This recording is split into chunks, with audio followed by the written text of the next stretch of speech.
Are you searching for the best in online black radio? Then go to blacktalkradionetwork.com, helping you filter through the noise. Real talk, black talk.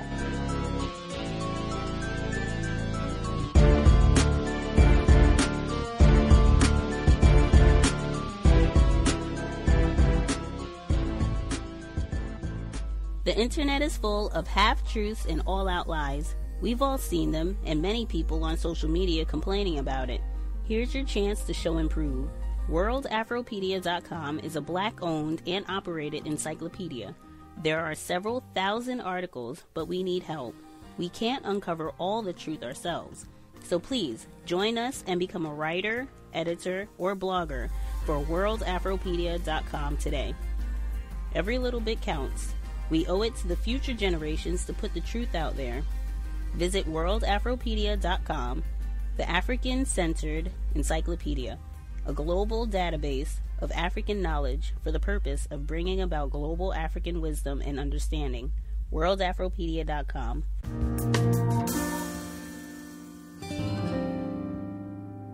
Well, you look at what's going on in California. I mean, I don't say that people are racist, but I'm quite sure some racist suspects are up there. All them houses getting burned down, all right? But when they're interviewed, a lot of them say, oh, yeah, it is tragic and all like that, but really ain't no big deal. We'll build back up. I always hear that, year after year, anytime. Mudslides, all of that. Yeah, well, the house is gone, but we'll build it up again. We're all here. See, so things, they don't care nothing about no things. And they definitely don't care nothing about people. Primarily black people. On Hawaii's Big Island, the Kilauea volcano is wreaking havoc on streets and homes, and emissions from the volcano have triggered a condition red alert because of potentially lethal air quality. About 2,000 people have been evacuated, 26 homes have been lost. One of them belonged to retired schoolteacher Monica Devlin, who is on the line now from Pahoa, Hawaii, where she's staying with a friend. Hi there, Ms. Devlin. Aloha. Aloha. I am sorry to start here, but I wonder if I could ask you to take us back to the day that you had to leave your home. That was Thursday, May 3rd, and it's very vivid in my memory. I imagine it is. I'm told that by that afternoon you could feel the heat even though you were inside. Yes, it was amazing. Around 3:30 or so in the afternoon, friends came driving up in their pickup and said, "Come, look," and they take me to my back of my house, and there was the first fissure a couple of streets away. And unbeknownst to me, the heat that I was feeling, I now recognize it must have been lava flowing directly under my house. And as the afternoon wore on and evening came, what was it that made you think, okay, it's time to get out of here? Well, I went through the Kalapana flow back in 1990, and we had days and days of being on 72-hour evacuation alert. But this was so unusual. It was a sudden crisis. I turn on the 5:30 news, and there's an immediate evacuation notice that we must get out. My 2 dogs are my family. So my immediate response was get the dog crate, get the 30-pound dog food I had just bought, thinking I'll be back in the morning for my 1-year-old iMac computer and my 1-year-old John Deere lawn tractor and, all those belongings that are so unnecessary when safety is the prime focus. You always wonder what you would take if you had to run in a hurry, and I'm sure you never thought it would be the 30-pound bag of dog food. Yeah, your priorities become very clear. The house is gone, and now a magnificent 12-foot-high wall of lava is where my house once stood. I'm so sorry. May I ask, did you have insurance? Very gratefully, I do have insurance. And in 40 years of yoga, And trying to learn to be centered, I think, has finally worked. Yeah, I bet you're drawing on that yoga now. Oh, indeed. Was this something that was always in the back of your mind as a possibility, living where you do, or as you have for years? Yes, here the lava goddess is Madame Pele, and you're very clear from the moment you step foot on the island that this is a volcanic creation. Well, what's next? Have you even allowed yourself to try to think about whether you might rebuild or what you'll do? I will probably move back to be close to my daughter. She's in Sonoma County, which is where they had the terrible fires. Their home was saved, but she knows what this is like to some degree. Well, Monica Devlin, thank you so much for taking the time. We'll be rooting for you as you figure out what the next step is. Thank you for your interest and time. That's Monica Devlin speaking to us from Pahoa, Hawaii. Poor people, King's real last dream. When we mention Martin Luther King's name today, the image arises of his I Have a Dream speech in Washington, D.C., which has been replayed by media more than any other. By the time of his assassination, he had moved quite a way past that speech, condemning U.S. militarism, racism, capitalism, and poverty. His uncompleted work was his call for a poor people's campaign designed to appeal to all of the impoverished across America, Black, white, Latino, Native American, and Asian. King, by embracing poor people, had grown beyond a black leader and beyond civil rights to the ideals advocated by Malcolm X, human rights. Among the demands of the campaign, a guaranteed income for all. King's assassination on April 4th, 1968, took the most gifted activists off the board, and with it, much of the energy behind the campaign. Until now. Today, 50 years after King's assassination, activists have emerged to rekindle his dream of a poor people's campaign. Across America, local and national voices are organizing, trying to bring King's dream to life. Activist scholars Reverend William Barber and Dr. Liz Theo-Harris are calling for a poor people's campaign for this new century. The Poor People's Campaign and the Institute for Policy Studies have just produced a new report called The Souls of Poor Folk, inspired by the classic work by W.E.B. Du Bois, The Souls of Black Folk.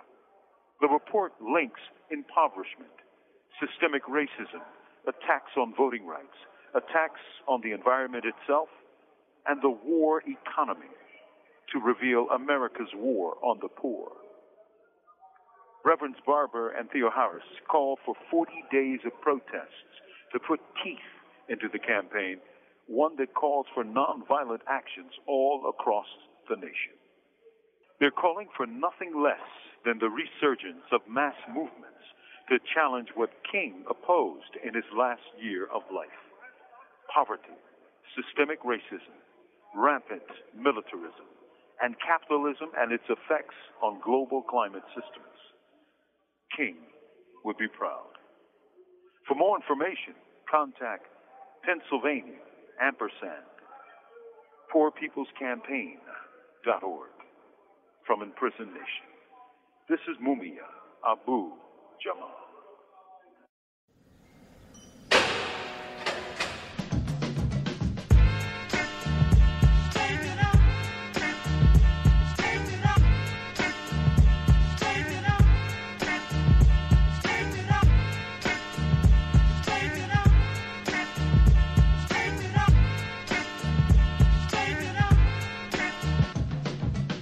Curly hair is beautiful, and that may not sound like an especially revolutionary or bold statement, but it is for many women in Egypt.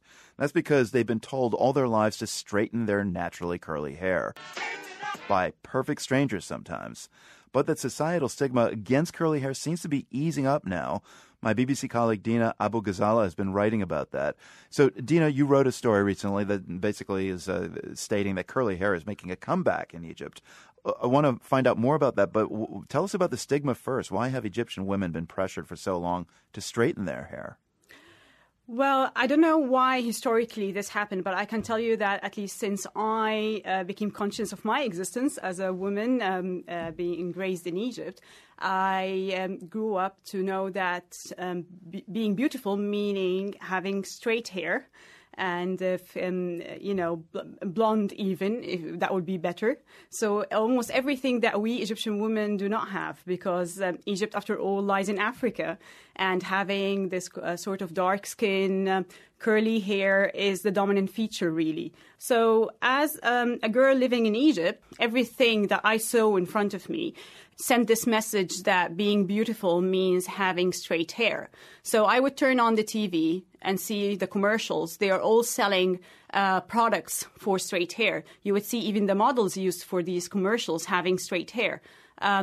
Soap operas or movies, all the actresses, celebrities have straight hair. Whenever there is a big event, if we have a wedding in the family, or it's just even a party, it's a no-brainer for my parents and me to take me to the hairdresser to straighten my hair. Does it extend to the workplace? I mean, it's not just a family thing, but do you find kind of pressure in an office? Yeah, well, one of the girls I interviewed actually reached the point where she decided to leave the country because of this kind of pressure. She tells me that for the first couple of months of her working in an Egyptian bank, someone from HR would come to her and ask her to straighten her hair because her appearance is inappropriate. Wow. She left Egypt because the pressure got too much? Yes, I know it does sound extreme. I think for every one of us, we're different. We react to things differently, and each and every one of us has a different breaking point. For her, this was a breaking point. She has this big, thick hair, very curly hair, and every time she goes out of the house, she walks in the streets, someone, some way or another, has to comment on her hair. And she reached the point when she was so fed up, and she couldn't take this anymore. And then she traveled to Spain. And for the first time of her life, she walked in the streets and no one commented on her hair. Wow. For the first time, she didn't have to prepare herself for the comments she will hear. And if she ever heard comments there in Spain, they were actually positive comments. But as you've been writing, it sounds like things are changing in Egypt. Exactly. It all started with the creation of a Facebook group called the Hair Addict. So the one who launched the group was actually mocked for her hair as a child, and also went through this phase of having to straighten her hair constantly. So she said that while doing this, while straightening her hair, she started, researching about how to be able to protect her hair from the side effects or the damage that will happen as a result of this constant heating. And over the years, she accumulated this wealth of knowledge, and she decided, I can actually share this knowledge with other people. So she launched this group. Wow. And this group started growing, until now it has more than 105,000 female members. Are you a member? Group. Yes, I am, indeed. What kind of things do people post on the Facebook group? Simple tips, like, for example, and I know this sounds completely trivial, but my biggest problem, for example, was how to keep my curls while sleeping. So I would have a very nice, I would take a shower and have a very nice curly hair, and then go to sleep and wake up with my hair completely looking different. Well, I would guess that after a life of being told you need straight hair and trying to straighten your hair, suddenly having your natural curly hair is almost a new thing. Yeah. And tips like this, simple tips. But I have to say what really set this trend and made it a pattern is the heat-free challenge, because they said, okay, we keep sharing all these tips and natural remedies, whatever, but then women would go to the hairdresser and straighten their hair, and then again it gets damaged. So we keep moving in a vicious circle. So in order to stop this, we really need to embrace our natural hair. That's it. Do not straighten it. And then they started posting pictures of themselves, like day 1 heat-free, day 100 heat-free, going all natural, and the difference. And people started, pictures are a very powerful tool. So people started seeing the pictures and saying, oh, this actually is possible. We can do this. Big changes. So is this a case of women just having had enough and forcing a change, or are Egyptian men also getting on board with this? No, I'd say this is a movement led by women. Right. The reaction from men it differs. The biggest, say, negative reaction would come from the older people. I think this is a big change for the older generation. So some people would tell me, especially mothers who have children, tell that their mothers, the grandparents of these children, would tell them, "Why don't you just, brush her hair properly? Why are you leaving it like that?" They're not used to the idea of like her hair is curly, you leave it curly.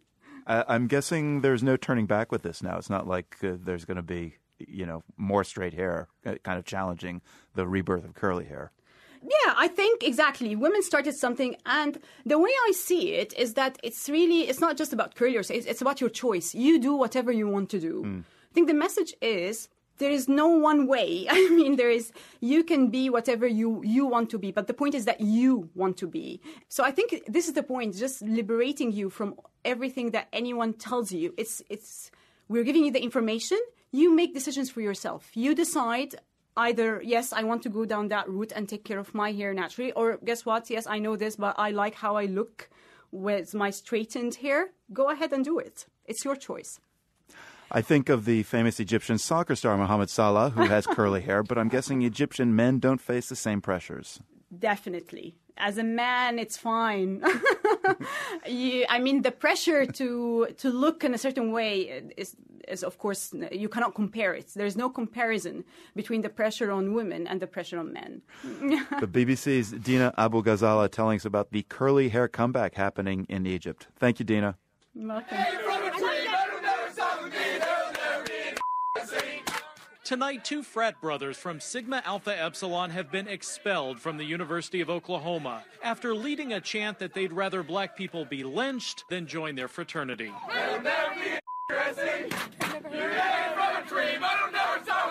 We're going to take a look now at a problem that has marred campus life for some time: racist incidents and sexual harassment involving fraternities.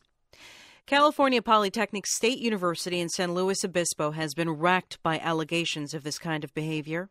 The state's Attorney General's office is now investigating photos of white students in blackface that spread on social media.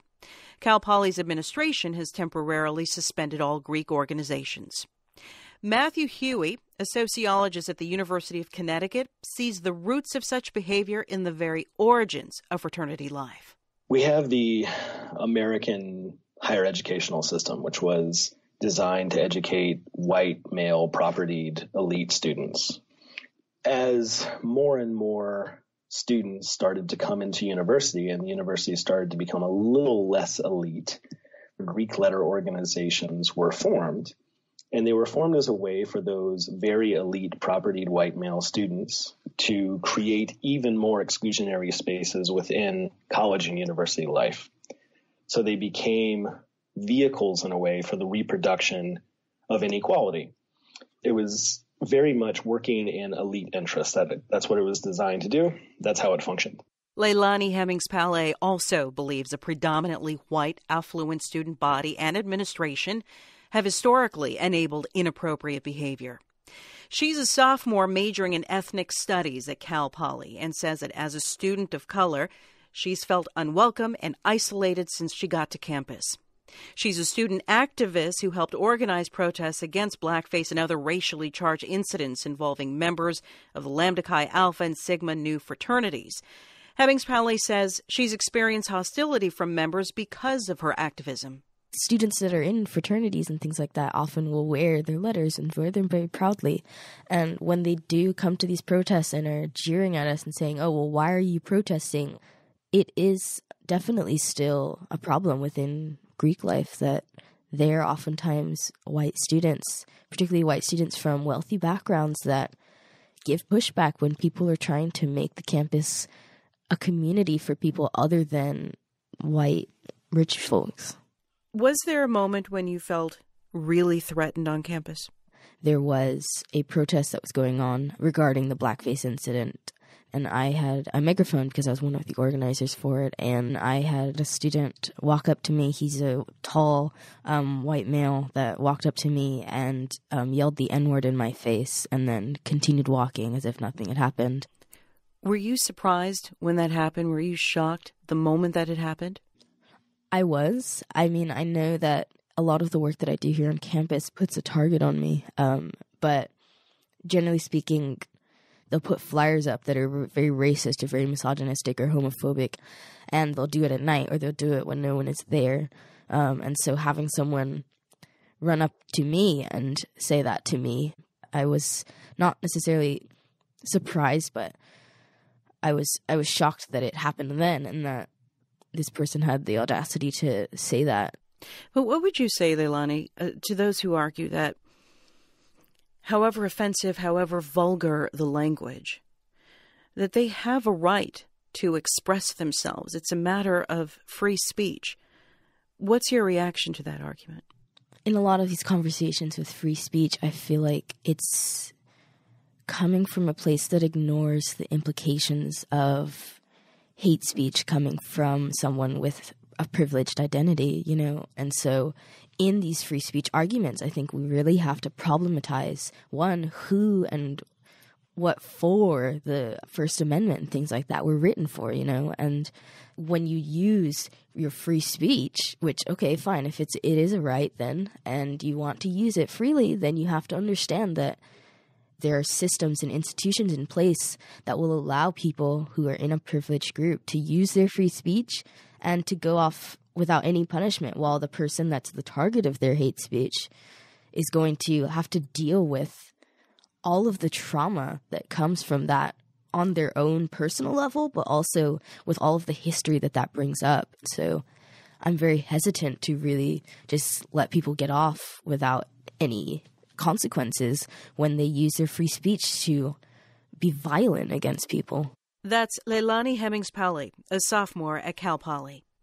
When we reached out to Cal Poly for comment, they told us diversity on campus and keeping students safe are priority issues for them. Across the country in the state of New York, we turn to Syracuse University, this host's alma mater, which is accused of being too harsh on fraternity members. A group of Theta Tau pledges were seen on tape making explosive remarks about blacks, Jews, Latinos, women, gays, and people with developmental disabilities. The video also contains the depiction of a sexual assault. The pledges were apparently staging sketches in a vulgarity-laden roast at a party. Video of the whole thing went viral. It spawned angry demonstrations. Syracuse University has now expelled Theta Tau. It says such behavior has no place in the Syracuse University community. The administration is considering how severely to punish those students who were involved. That could mean suspension or expulsion on the grounds of violating the university's sexual harassment and discrimination policy. Law professor Greg Germain is advising some of the students who now face disciplinary action. He argues that university administrators are denying them due process. They've got this one sentence that constitutes the basis for their claim, and it says, this complaint arises from events on March 30, 2018 at the Theta Tau fraternity house, wherein it is alleged that you participated in the creation, direction, depiction, filming, or dissemination of a production depicting sexually explicit activity demeaning to women, physically and developmentally disabled, and racial and ethnic groups. That's all it says. Now, think about what that means. That means anybody participating in a play that depicts, that does not actually contain sexually explicit activity demeaning to anyone else, would be guilty of violating the Code of Student Conduct. I can't imagine a broader statement of a violation of basic free speech principles than that. Professor Germain explains why. The students were doing a roast. The idea of the roast was that they had a conservative member of the fraternity who was being roasted, and they portrayed him as an extreme right-wing racist. And so that was the idea of the skit. It wasn't they were expressing their own racist views. They were critiquing racist views. If a university's intent is to provide a safe environment for all students equally. Should a university have the right to say, we don't want this type of student here who engages in this kind of behavior that historically has been seen as a means of keeping minority groups down, of controlling minority groups, of disparaging minority groups? So the answer to your question is, if it was a public school, they could not do it because of the First Amendment. If it's a private school like Syracuse University, they could do it. But that's not what Syracuse University has done. Syracuse University has said students have the right to express themselves freely on any subject, provided they do so in a manner that does not violate the Code of Student Conduct. Under our Code of Student Conduct, if there was no intent to harm the other person, it doesn't constitute a violation. It's free speech. That's Greg Germain, law professor at Syracuse University. We reached out to Syracuse University for a response to Professor Germain, but we did not hear back in time for this broadcast. As your body grows bigger, your mind must flower. It's great to learn, 'cause knowledge is power. It's Schoolhouse Rockin', the chip on the block of your favorite schoolhouse, Schoolhouse Rock. The incident reported at Mac Williams Middle School in Fayetteville. That student's mother reached out to us today saying she's gone to the school board and law enforcement about it. Morgan Norwood talking to that mom today in Fayetteville. Mom says this whole thing started when the teacher was getting on to her son about throwing dirt. The next thing you know, she says that teacher started hurling racial slurs. Well, this mother opted not to be seen, but she wanted to be heard. She claims a teacher at Mac Williams Middle School assaulted her 7th grader. From my understanding, he walked up to my son, grabbed him by the arm, and told him he wanted to smash his head into a brick. But the allegations get worse. And then called him the N-word, and told him that it's people like him that keep him from being able to do his job. Mom says it's tough for her to gauge how her 13-year-old is feeling. He just came home and went to sleep that day, didn't do anything, didn't play outside, didn't play on his video game. So I'm pretty sure it affected him in some way. But she knows the long-term impacts. This is something that will stick with him for the rest of his life. Tonight, the teacher in question, agriculture instructor James Cochran, he's suspended with pay while the school system investigates. Meanwhile, Cochran could face charges. The mother filed this report with law enforcement. I just don't feel like this teacher should even be teaching children any longer. I don't want us to lose sight that things are getting better. Each successive generation seems to be making progress in changing attitudes when it comes to race. Doesn't mean we're in a post-racial society. It doesn't mean that racism is eliminated. But, you know, when I talk to Malia and Sasha, and I listen to their friends and I see them interact, they're better than we are. They're better than we were on these issues. And that's true in every community that I've visited all across the country. Also new tonight, a student refuses to back down. She claims she was the target of a racial slur, and a Jersey Shore school isn't doing enough. NBC 10's Brandon Hudson shows us why she's pushing for a stronger punishment. If there's one thing rowing taught Myasia Yoga, it's perseverance. The Absegami High Junior has had her share of highs. I won silver and bronze during ergathons. But a low came during a competition at Lake Lenape this weekend. She claims members of another team harassed her and called her a racial slur. That was the most unforgettable few minutes of my life and crew. After her race, Myasia said she got on a bus to meet up with her teammates and coaches. Members of Mainland Regional High's team sat next to her. She told NBC 10 some of them called her Rosa Parks. One other guy blurted out the N-word. I've been through this. I never thought my daughter would be through this. Myasia's mom said when she went to speak with an adult from Mainland, one of the students involved tried to apologize. He said, well, I'm telling you I'm sorry, and I hope it does not get back to my coach. NBC 10 learned 2 Mainland students have been disciplined. Mainland superintendent also issued an apology saying in part, quote, "We will continue to enforce our commitment to Mainland being a safe and inclusive place for our students, staff, and those we interact with. whether in our school or in the fields. The incident at Lake Lenape left Myasia with an emotional scar, but she says she'll persevere and keep rowing. We rode through it every day, every year. In Mays Landing, Brandon Hudson, NBC 10 News. Yo, New York in the house. And my guess is they're not documented. So my next call is to ICE to have each one of them kicked out of my country. A day after his hate-filled tirade at a Midtown restaurant popped up on timelines around the world, Aaron Schlossberg didn't have much to say when Pix 11 confronted him Thursday morning. Aaron, how does it feel a day after you made national news, dude? A lot of people want to talk to you right now, Aaron. Do you have anything to say? Schlossberg, who is an attorney and was working a case at Queens Supreme Court in Long Island City, made a beeline into the courtroom, only responding with a smirk. It was a far cry from his now viral rant, where he lashed out at Spanish-speaking workers at Fresh Kitchen on Madison Avenue 2 days earlier. Your staff is speaking Spanish to customers. If they have the balls to come here and live off of my money, I pay for their welfare, I pay for their ability to be here. The disturbing episode sparked outrage across social media. And after it made the rounds, it turned out it wasn't the first time Schlossberg was caught on camera spewing hate speech. It's so bizarre. I honestly don't even know a great way to describe it. Willie Morris, a New York-based consultant, had a run-in with Schlossberg in 2016 while walking on a street in Midtown. What country are you from? Who are you? I'm going to call the police. Morris says Schlossberg intentionally shoved him when he made eye contact. The bizarre attack all came back to Morris when he saw Schlossberg's racist rant on the news.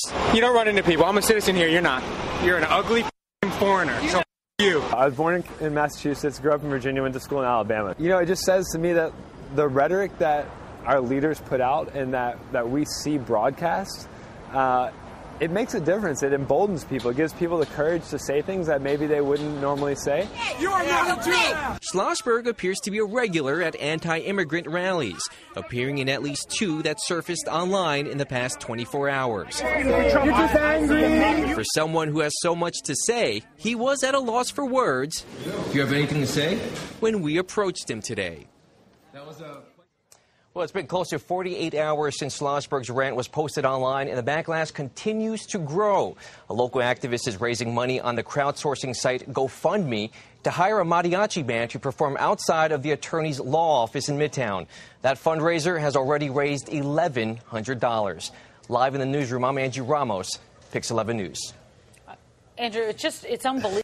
I just had a gun pointed in my face. You lower your voice. And it was my fault because I knew it was going to happen. But if a white person sees 2 black men walking towards her and she turns and walks in the other direction, she's a racist, right? Well, I got scared and I didn't say anything. And 10 seconds later, I had a gun in my face. A Philadelphia Starbucks, a Yale dormitory, a St. Louis clothing store. These are just a few of the places black people have recently been challenged, arrested, or asked to leave, even though they did not commit any crime. Jason Johnson is politics editor at The Root, and he's a professor of politics and journalism at Morgan State University. He's been writing about why white Americans call the police on black people who haven't done anything wrong. Welcome to the program. Glad to be here, Ari. Are these sorts of things happening more often, or do you think we're just more aware of them? I think this has always been happening. What's been different is that over the last couple of years, there's been sort of a larger number of white Americans who are empathetic and sympathetic to this kind of harassment, and therefore mainstream press outlets are actually covering it because there's an audience that wants to know now. The specific details of these incidents vary, but describe what they all have in common. Oh, what they all have in common is a white person calling the cops on black people for doing nothing. You have a lot of white Americans who basically feel that anyone who is not white is sort of there for their entertainment. So if I don't want them there, I control the space and their bodies, and I'll use the police to do it. But I know we can't read minds. Do you think what's going through the heads of the white people who call the cops on these black people is, I want that person out? Or are those white people so trained to fear people of color that they think there is actually a genuine threat to them when in fact there is none? I think it's both. It would be very different if these stories were about someone who's like, hey, I asked that guy what he was doing moving that couch out of the house, and he snarled at me, and I'm like, okay, now I think there's a problem. These people are calling the police first because they think that blacks are inherently dangerous, and they feel that the police are there to work as their personal racism valets and remove black people from the situation. That is a very provocative phrase, personal racism valets. Explain what you mean by that. When white people call the police, they know no matter how shaky or inconsistent their story is, the police will listen to them first. You look at what just happened in Oakland, where this woman called the police on a black family for barbecuing in the park. And another white woman came there and said, look, I'm going to stay with this family for 2 hours because I know full well that when the cops get here, this other white woman's story is going to be believed no matter what the black family says. White people know this. We've heard so many reports about fatal encounters where police shoot unarmed black men. How do these less violent confrontations fit into the larger picture of dynamics between police and people of color today? The police have a tremendous amount of agency, and they generally choose to escalate or use unnecessary violence when dealing with people of color. You have this instance in Atlanta right now. A 65-year-old grandmother is yanked out of her car by police officers. There's no way that woman could have been a threat to any officer unless she's some sort of ninja. But that's what we see consistently, that this is how cops treat black people. For many years, the message has been, if you see something, say something. Do you think that message needs to change and people need to take more responsibility for not calling the cops in the absence of a real and significant threat? The role of the police is as law enforcement. They're supposed to be the last resort. You're supposed to ask questions, attempt to communicate, and resolve things as a functional citizen. So, of course, we shouldn't be calling the police on a regular basis. At the same time, this notion of see something, say something, it can be adjudicated at that point by the police. So, look, if I were to call from my home and say, hey, there's a scruffy-looking white guy outside, I think he might be a murderer, I doubt the police are going to show up in 15 minutes. So It's not about see something, say something. It's what you say you see, how that's perceived as a threat. So what's the solution here? Look, what needs to happen is people who make malicious prosecution calls on black people need to be fined. Look, if I pull a fire alarm at a school and the fire truck has to show up and it's no fire, I'm going to get a ticket. I'm probably going to have to go to court about it. If you call the police saying, I see a group of black people and they're jumping up and down and screaming, I don't know if it's Howard's graduation or a riot, and the police show up and say it's Howard's graduation, then that person needs to be ticketed. And I think if people started suffering consequences for this kind of behavior, you would see a drop in these kinds of phone calls. Jason Johnson is a professor of politics and journalism at Morgan State University and politics editor at The Root. Thanks for joining us today. Anytime, Ari. We have a very young African-American population in Milwaukee and Wisconsin, third youngest of the 50 largest metro areas. We looked at the entire county, and we found that over half of the African-American men in the county in their 30s had been or were currently in state prison. Wisconsin's Public Defender's Office assigns private attorneys around 40% of its cases and pays them the lowest rate in the nation.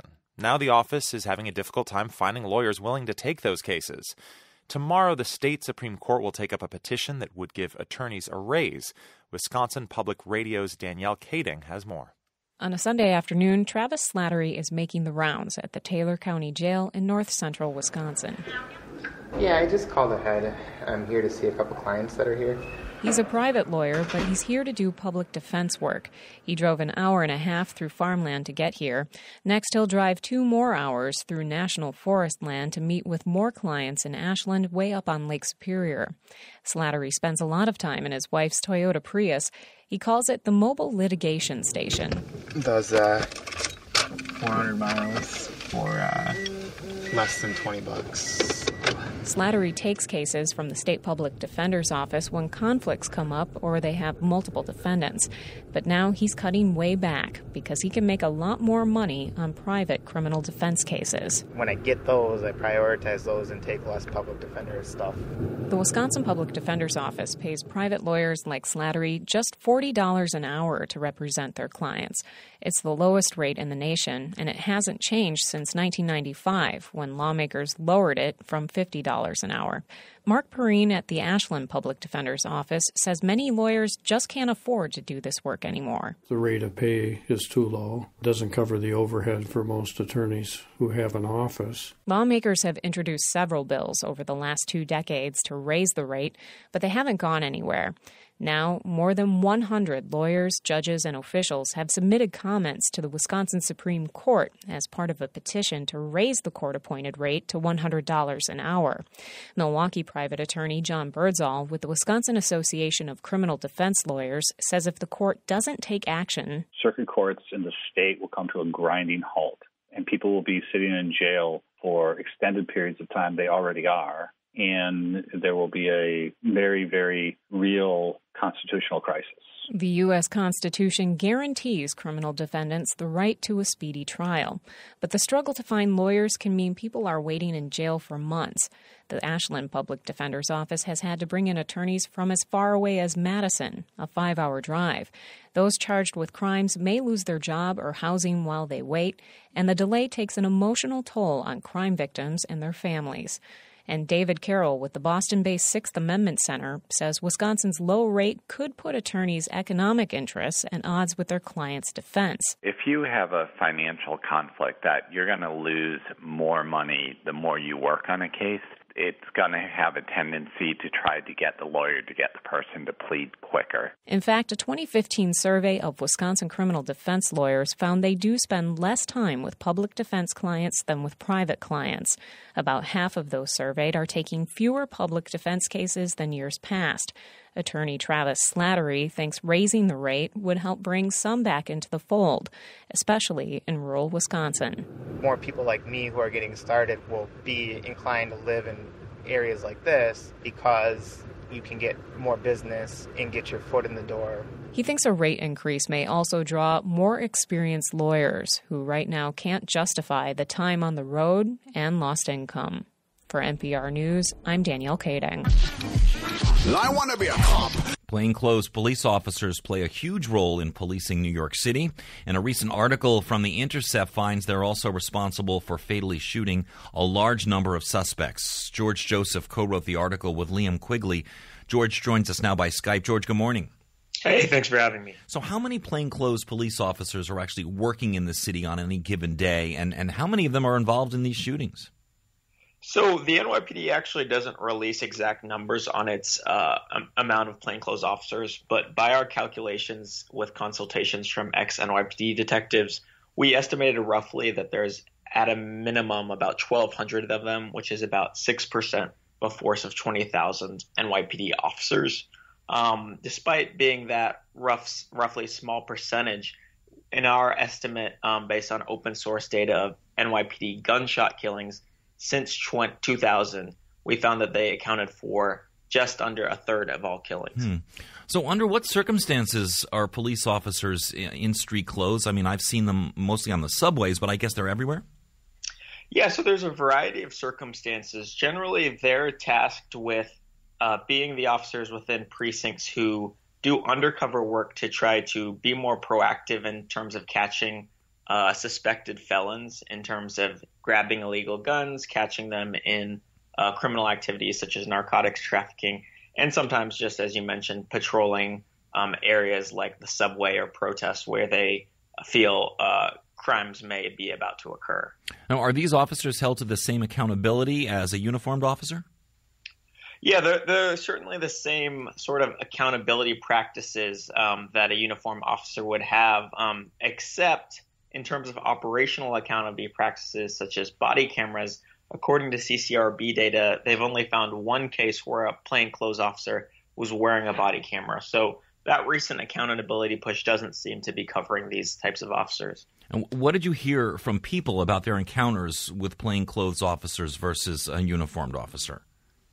So after the shooting of Saheed Vassell, we went to the barbershop where he used to work, and what residents hanging out there told us was that in that neighborhood, oftentimes plainclothes officers, in their experience, will be very aggressive, in some cases instigating sort of aggressive conversations, jumping out of cars, and sort of just conducting supposedly general street harassment. And this may come from the nature, they argue, of these kind of aggressive, proactive tactics. But what it means on the day-to-day is that, unlike relations with neighborhood cops where they may know those officers and those beat officers may know the people, the characters of the neighborhood, these officers are coming in with a much more aggressive and potentially dangerous approach. So the other examples include back in 1999, there was the Amadou Diallo case. There was Sean Bell in 2006, to name a few, killed by plainclothes officers. Based on your analysis, is a suspect more at risk of fatally being shot by a plainclothes officer than one in uniform? Yes, certainly. There's about one plainclothes officer for every 15 uniformed officers, yet they're accounting for, again, a really disproportionate amount of these shootings, including many of the most high-profile ones. Are plainclothes officers themselves, though, more at risk because civilians don't know they're being approached by members of the NYPD? Yeah, we didn't do a data analysis on that, but many of the shootings of officers that you see in recent years are of plainclothes officers, and that's because, as we said, they're proactively engaging with suspects. And if you're sort of getting in a situation where you're getting in car chases or foot chases with individuals who may be possessing guns and also not very clearly identifying yourself by your uniform, in those kind of split seconds of danger, shootings can go off, people can make mistakes, and people, including officers, can be in danger, yes. Does the NYPD track how often plainclothes officers use their weapons? The NYPD published some data which we reviewed in 2016, which found that in so-called adversarial encounters, over 50% of the individuals involved within the NYPD were plainclothes officers, but we don't have that sort of shooting data specifically. Okay, George Joseph, criminal justice reporter for The Intercept, joining us by Skype this morning. George, thanks so much. Thanks, appreciate it.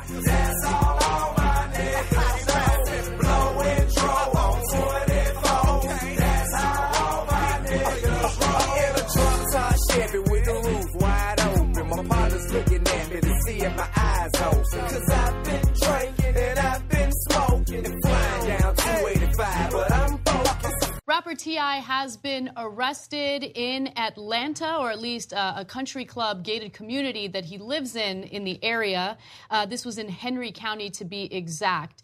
Now, police not only arrested him, he was charged with a number of misdemeanors, including disorderly conduct, public drunkenness, and simple assault. So what did he do exactly?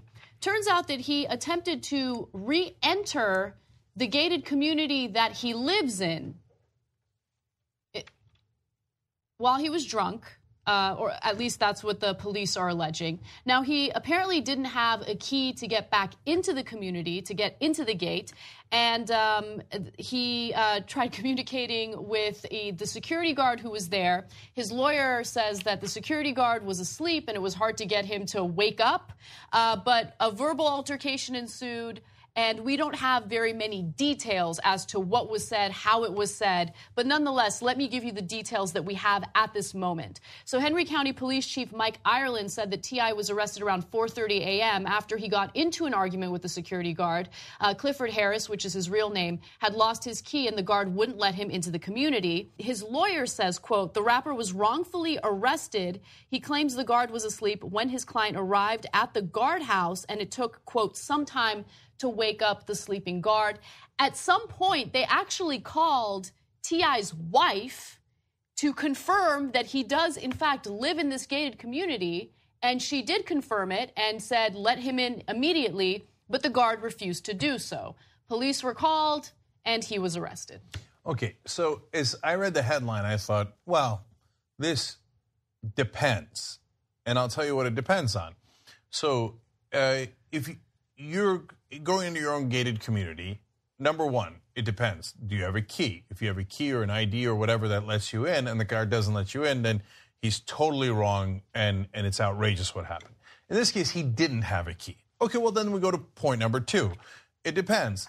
Can he call someone inside the gated community in the house to let him in, or does he not? And if he doesn't, and there's no one to vouch that he's actually T.I. and lives there, well, then the guard is right. And he's like, look, man, you say you live here, and I hear you, but I can't, it's my job to not let you in unless I've got some evidence of that.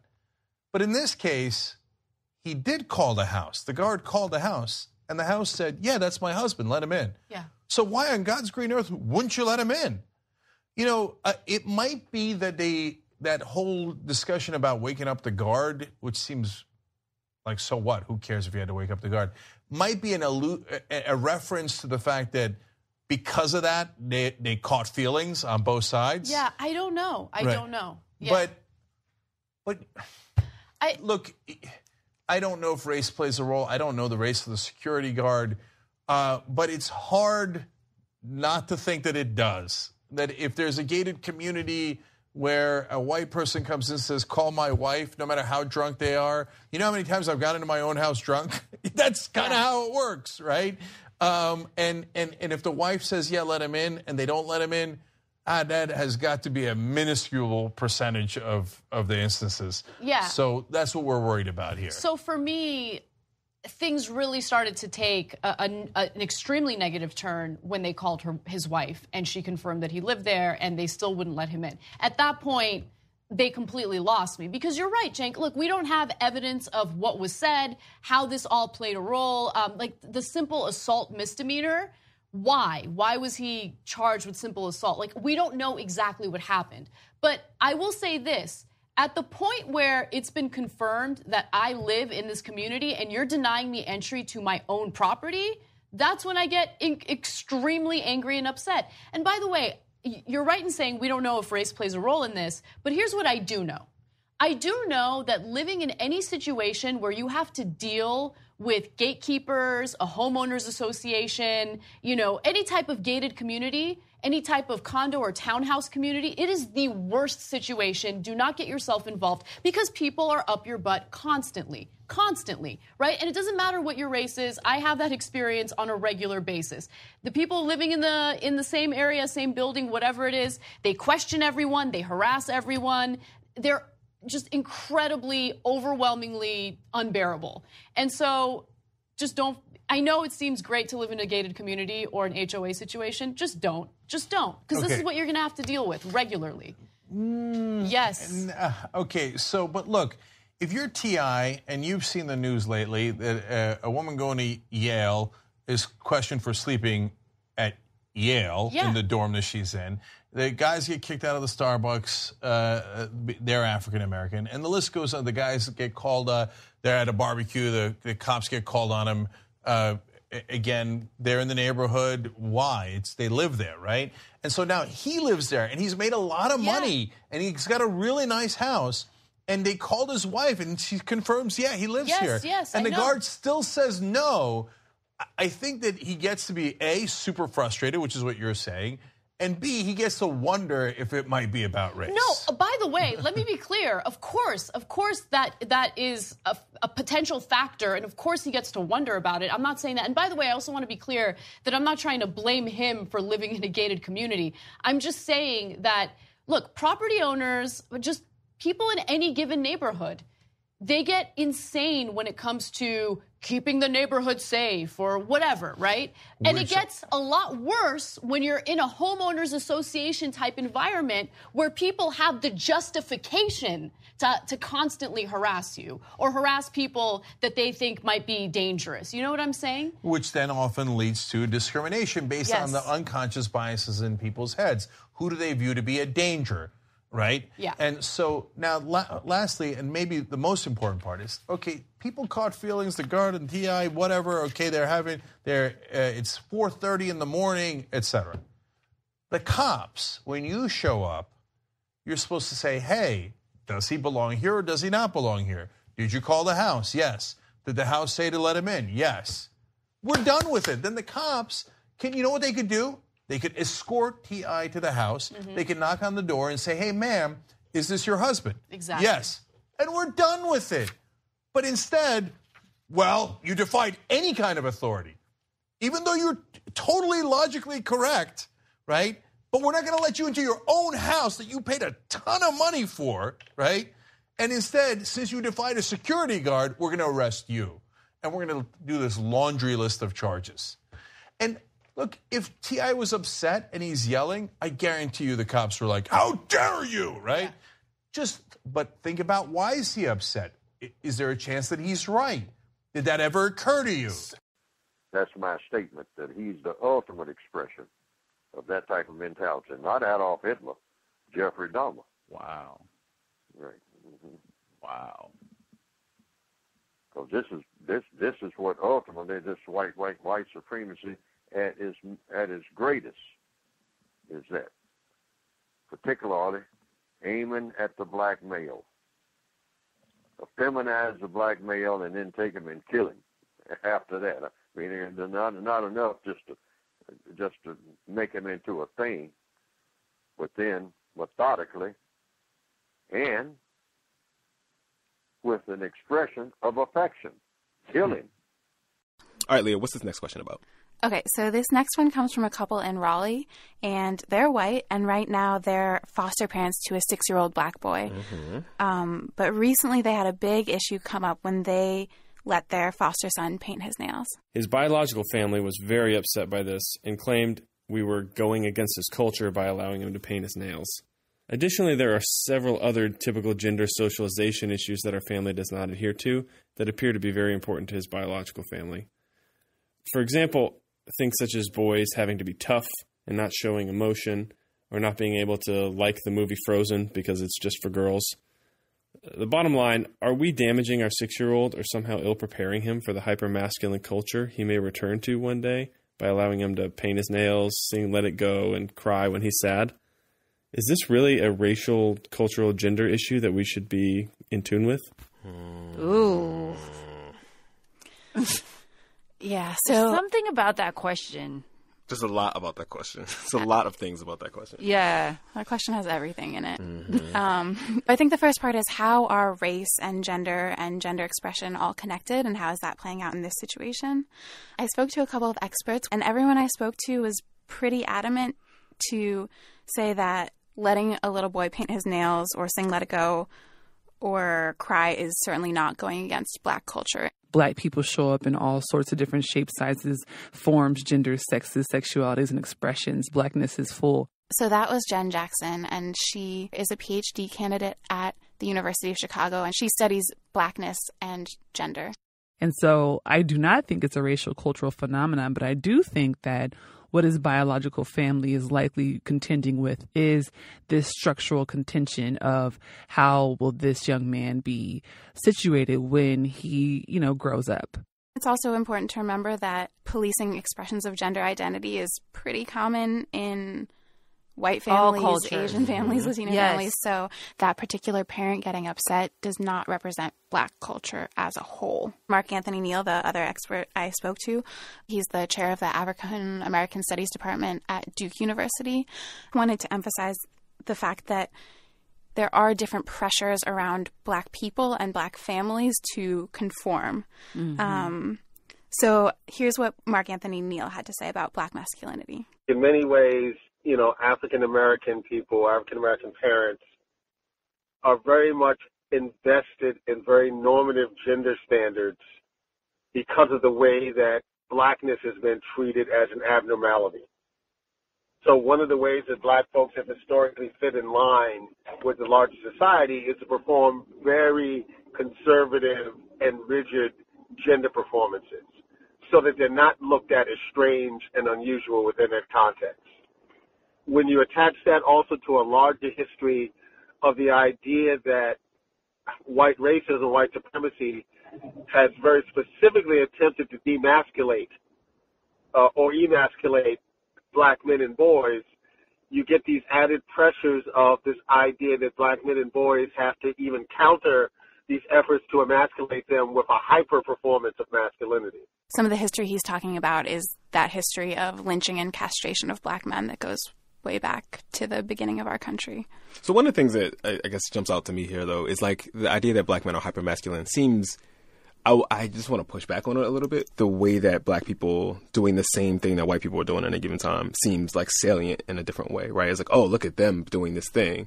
And of course, like if there are all these black men on TV who are athletes or whatever, there's a way in which that gets like magnified. So I asked Mark about that. And one of the things he said is that that's true, that we see in our culture, black men are noticed more. The people who kind of rise to the top are treated like they're different in some way, like they're superhuman. He pointed to Superfly, that iconic 1972 film.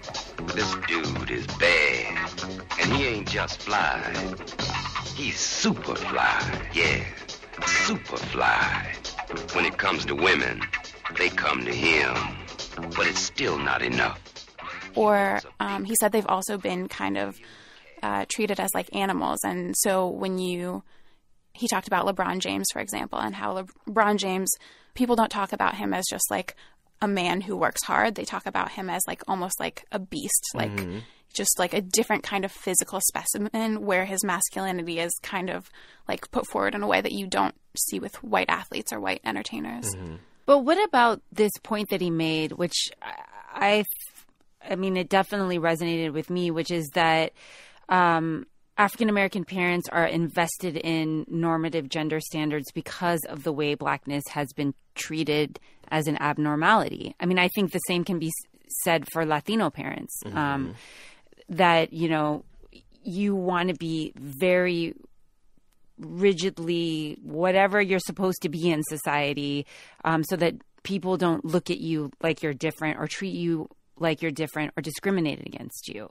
You know, I think there's something to be said for that. I think that kind of gets into a point he made about respectability politics and sort of like dressing in a way and performing sort of social roles in a way that's very conservative.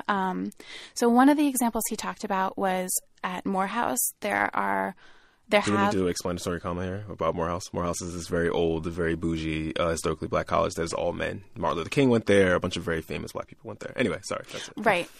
So there is a history and kind of like a pedigree that goes with Morehouse. The Morehouse man, yep. And I think respectability politics has often been kind of associated with Morehouse. But what he was saying is that, historically speaking, black men at Morehouse get kind of policed in two directions. So there's like rules against wearing sagging pants and doing the whole like low hat, grills, which he described as sort of the what looks like the ultra masculine kind of expressions of gender.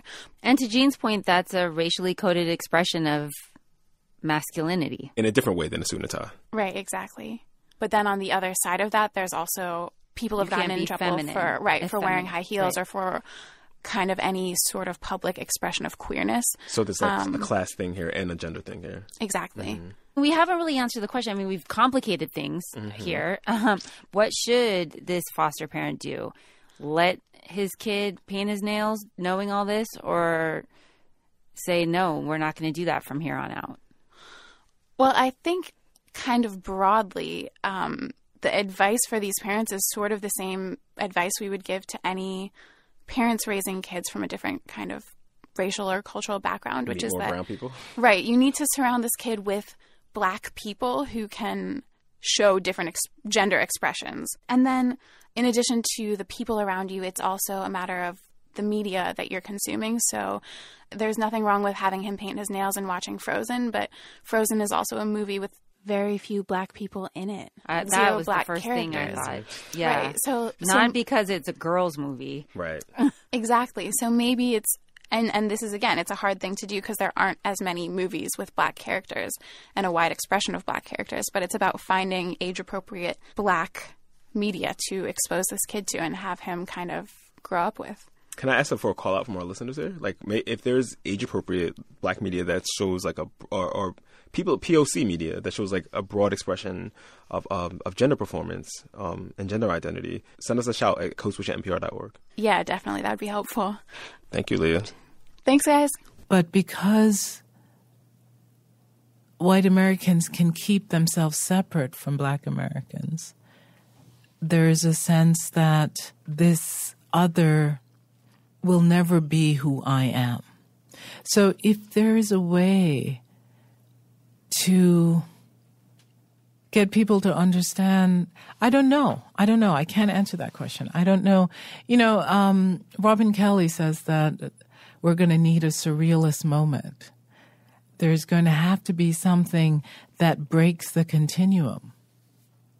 Because until white women start giving birth to black babies, I think we are going to stay living in these incommensurable experiences. Like the opportunities came not so much through your black father, but through your white mama. Yeah, we've got white mamas for everybody. Later this month, Starbucks will close its more than 8,000 coffee shops for an afternoon of anti-bias training. The aim is to raise their sensitivity of the employees around race and ethnicity after last month's episode at a Philadelphia shop where the police were called about two black men simply sitting and waiting. Talks on the subject are always sensitive, and tonight, writer Ijoma Oluo shares her humble opinion on why that talk can be so fraught, even with one's own mother. Here's the thing about my mom. My mom, who is white, is the kindest, most generous person I've ever known. But she's also exhausting. She's a bundle of whimsy and emotion, and she doesn't always think before she speaks. So when she left me a voicemail saying that she had had an epiphany about race and I should call her back right away, I really did not want to do that. Don't get me wrong. I talk about race every day as an activist and educator. And while I had noticed that my work on race had started to build some awkward distance between my mom and me, I still didn't want to talk about race with her. I mean, she's my mom. It's personal and awkward, like talking to your mom about sex. Turns out, I didn't need to worry about whether to call her back because, like many moms, she immediately called me back and kept calling until I answered the phone. The conversation was as bad as I'd feared, maybe worse. She'd made a joke at work that had to do with race. Not a racist joke, but one that was more a joke for the black community. And a black colleague had challenged her. What do you know about being black? Well, my mom was pretty indignant at first. He doesn't know me. He doesn't know I raised 3 black kids. I was cringing as she said this to me. Had she not read my work? And then came her epiphany. She realized that her coworker must face so much racism as a black man that he couldn't tell who the good white people were. And that if she were in his shoes, she'd probably be angry all the time too. That was the full epiphany. She had decided that the next day she was going to march over to her coworker and explain that she had raised 3 black kids, so she got it. I literally shouted, "No!" like people do in action movies when they try to stop their friends from getting into the car that is rigged with explosives. Then I took a deep breath. I tried to explain that being a white woman who loves black people, who has even given birth to black people, is still very different from living as a black person and experiencing firsthand the full force of a white society every day of your life. She asked if she at least got credit for doing black hair for all those years. I said no. It was a long conversation, and oh, was it painful. But it opened up a new way of seeing each other. So, as awful as it was, I'm glad the conversation happened. It is in our conversations about race and racism that we find understanding, empathy, and opportunities to make real change in our day-to-day lives. Start talking. More importantly, start listening. It is not always pleasant to talk about race. In fact, it almost never is. But it is worth it. Ijoma Oluo. White people kill for fun. White people kill for fun. White people kill for fun. White people kill for fun. Senator's son, driven off the road last Thursday, attacked, their car damaged, and they were called racial slurs. Well, the mother tells me that witnesses backed up her story to police and adds that the people who did it called law enforcement to admit what they did. But now, nearly a week later, still no one has been arrested. She wants to know why not. Tried to run us off the road saying, "You get the out of our country, get the out of our country, and we were like, you know what I mean, destroy. Natia Shim and her 17-year-old son were on their way to Latham Farms last Thursday afternoon to fill out job applications for the soon-to-be high school graduate when all of a sudden, she says, a green truck with lights on top of it rammed her car onto the shoulder. All he kept saying was, Mommy, they're going to kill us, they're going to kill us, you know what I mean? And I'm just sitting there like, just go, and I'm ducking down in the seat. Natia says the truck cut them off at the exit ramp to Latham. Then at least 3 men and 2 women, one older and one younger, got out and began destroying her mirrors, hitting the car with bats, smashing in a window, she later learned from witnesses, with a frying pan. This all while shouting obscenities and racial slurs. And they're screaming that they are the white supremacists. We do not belong in their country. Her son managed to maneuver out of the chaos, and she called 911. Because the incident happened on a state road, New York State Police began investigating. Natia says in the time she was being interrogated at Troop G, 7 eyewitnesses called to corroborate her story. But then she says a call came in from the perpetrators admitting they did it. The people that did it said, oh, we thought that her vehicle was the vehicle who robbed my son from for a radio a day prior in Waterville. Natia says the damage is at least $3,000 worth, but she doesn't feel safe living in her home. She says the same vehicle drove past her house on Sunday. She doesn't have the money, but says she has no choice but to pick up and move her 2 sons. They took it in their own hands and chased down the wrong car all the way from Troy all the way to Latham to kill me and my son. How are we supposed to feel safe? We reached out to state police today who told us they are still taking in sworn depositions from witnesses, and one key witness is from out of state. Trooper Mark Siepel told us the process takes time. As for Natia, she says she and her son had nothing to do with that stolen radio in Waterville, and she wants police to arrest the people she says terrorized her and her son. We have to come to terms with this dynamic so that we become the masters of it. So all of this is about preventing white genetic annihilation, ensuring white genetic survival. That's what this power equation is all about. Is there anybody in the room that think that white people don't care whether they disappear or not? Birth rates in the USA have dropped to their lowest annual levels in 3 decades, falling for nearly every group of women, and part of a longer decline that dates back to the Great Recession. Amna Nawaz looks at some of the reasons why this may be happening. More than 3.8 million babies were born in the United States last year. But last year's drop in the nation's birth rate, about 2% overall, was the largest drop in a single year since 2010. The rate even fell slightly for women in their 30s. And the teen birth rate continued its dramatic nosedive since the early 90s, down 55% since 2007. Last year, the only group to see a higher birth rate was women in their 40s. All this amid some concerns about America's aging population. Hans-Peter Kohler, who studies fertility and birth rates in this country and many others at the University of Pennsylvania, joins me now. Dr. Kohler, thanks so much for making the time. Let me ask you about these numbers now. The lowest number of recorded births in 30 years, the largest single drop since 2010. It paints a pretty grim picture, is it? So this report is big news, and on the other hand, not all that surprising. So the U.S. stood out among high-income countries as one that had relatively high fertility. And the Great Recession changed that, and across many high-income countries, the recession resulted in declining fertility rates. The really surprising part is that we've now been quite some years through the recession, and unemployment rates is very low, and that trend hasn't changed. So these low fertility rates, despite relatively good economic conditions, are really surprising. I wouldn't argue that they're a disaster or particularly worrisome. I would argue that the U.S. demographics in general continue to be relatively healthy, at least compared to many other high-income countries. So let's talk about the economic anxiety part of this. Obviously, a lot of people point towards that as a theory why the birth rate declines. But as you mentioned, we're out of a recession now. So how do you look at these numbers? How do you explain this decline? So presumably a big part is driven by a delay of childbearing. So there have been big big declines in teenage fertility rates, and that is good news because that presumably indicates a big decline in unintended or mistimed pregnancies.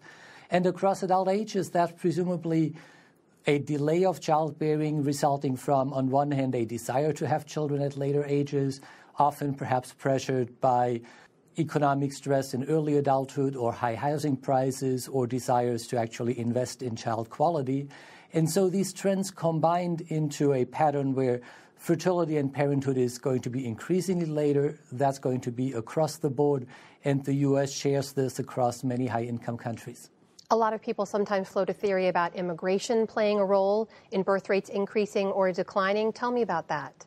I don't think immigration has a big factor in this story. So immigrant fertility adjusts relatively quickly to the U.S. native fertility, and I don't think changes in immigration policy or immigration flows had a big contribution to these recent declines in total fertility rates.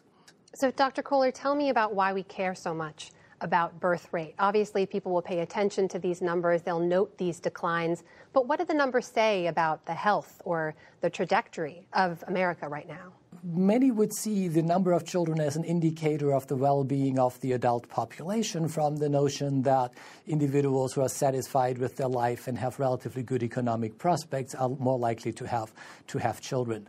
The other reason we care about this is that the children born today are obviously the workers 25 years down the road, and are retirees some 60, 70 years down the road. And so the number of births are going to shape the overall size and structure of the U.S. population, and that has a magnitude of implications on both the economic situation and social situation of the United States. So in the long term, if this trend persists, they're going to have profound implication. Any annual number of births probably has relatively small implications. So, Dr. Kohler, you mentioned these numbers aren't terribly surprising to you. They're also not terribly worrisome right now. At what point do you start to get worried? Well, if we compare the U.S. to other high-income countries, we could see that fertility could drop a lot lower. So total fertility rates drop to rates like 1.2 in many Southern European countries. They're at these levels in South Korea, and we're at somewhat higher levels in Japan. So on one hand, there's quite a bit of possibility for further declines in fertility. And once we get to very low fertility, or what I have called lowest low fertility at some point, then the kind of implications of rapidly aging populations and possibly declining labor force become very difficult to manage through social policies. Dr. Hans-Peter Kohler at the University of Pennsylvania, thank you for your time. You're most welcome. Context of white supremacy. Gus T. Renegade in for another broadcast, hopefully to share constructive information on the system of white supremacy. Today's date, Saturday, May 19th, 2018, so I have been told. This is our weekly compensatory call-in. Dial in if you have commentary on any of the sound clips that we just heard, any of the other news items that took place over the past week or so. If you have counter-racist suggestions, the number to dial, 641-715-3640. The code 564-943#. Press star 61 if you would like to participate. Number again, 641-715-3640. The code 564-943#. Press star 61 if you would like to participate. Before we get to folks who dialed in, I think I mentioned this, I believe, on the Workplace Racism broadcast this past Thursday, at the beginning of the program. Just thinking, we did our 9-year anniversary a few months back, hopefully, February. Well, if the system of white supremacy can be eradicated before February, that would be fantastic. If not, we'll be here, hopefully, for our 10-year anniversary. So just looking back over the years of broadcasting, man, I remember, and it has been on my mind for whatever reason this week, I remember circa 2012, 2013, some people who might be listening live at this very moment who thought or who verbalized, they didn't just think, verbalized on a regular basis that two of the most dangerous individuals for black people in the known universe since menthol cigarettes and Martin were President Barack Obama, Melissa Harris Perry. I am just reflecting on that, where we are, May 19, 2018. So I have been told, reflecting on that analysis, 2012, 2013, about the danger of those two individuals and where things are now. If any of the folks are listening live who took that position or had those thoughts that those folks were super dangerous at that time, if you have any thoughts or commentary reflecting, I guess since 5-6 years have passed, if you have a different assessment now, that would be grand to hear. But I do remember a lot of that from 2012, 2013. I think some of it is in the C.O.W.S archives. Anywho, we are listener-supported counter-racist. We are listener-supported counter-racist radio. Invest if you think the program is constructive. You can visit my blog, racism-notes.blogspot.com. Racism-notes.blogspot.com. When you hit the blog, my PayPal button is in the top right corner. Tremendous thanks to all of the listeners, investors who have supported 10 years of the C.O.W.S counter-racist broadcasting. I hope the program has been and continues to be worthy of your time and energy. I am super grateful for the support. You can also support via my wish list at Amazon.com. It is linked on my blog. It's listed at Amazon under Gus T. Renegade, posted on Facebook and Twitter. Again, huge thanks, huge appreciation to all of the listeners who have nabbed items over the past decade. The headphones I am wearing right now. Again, I hope the program has helped victims of white supremacy get an accurate understanding of the problem we face as victims of white supremacy. Accurate understanding of what it means to be classified as white, and some suggestions to help us solve this problem immediately. A few things that I wanted to mention before I get to some of the folks who dialed in. First and foremost, the counter-racist t-shirts. Man, talk about reflecting. I did not want to do these t-shirts. I feel compelled to say that like every time, because this is an investment of time and energy that I did not want to do, and it took quite a bit of cajoling to get me to do this way back in 2012. I cannot believe 6 years later, Melissa Harris Perry has lost her show, Barack Obama is gone, and Gus is still here talking about these t-shirts that I did not want to do to begin with. That out of the way, our good supporter, investor, Trav, who has did a lot of the work to convince Gus that this would be a worthwhile investment to do the t-shirts. He says that he can easily do another round of printing of t-shirts. Apparently, we had shirts left over, and all of those are now gone, and there was still a demand for t-shirts. So, all of the people who would like a C.O.W.S t-shirt. Doesn't matter if you have emailed Gus before, if you emailed Gus 10 years ago, 20 years ago. If you would like a shirt and you don't have one, they are $25. That includes shipping. If it was up to Gus, we would move the price point up enough to scale back the demand so we don't have to keep doing this. They would be $50, $500, whatever it needs to be so that I don't have to keep getting nagged about these. But we're going to Nix that as well. You do not email Gus about the shirts. You email cowsshirts@gmail.com. C.O.W.S.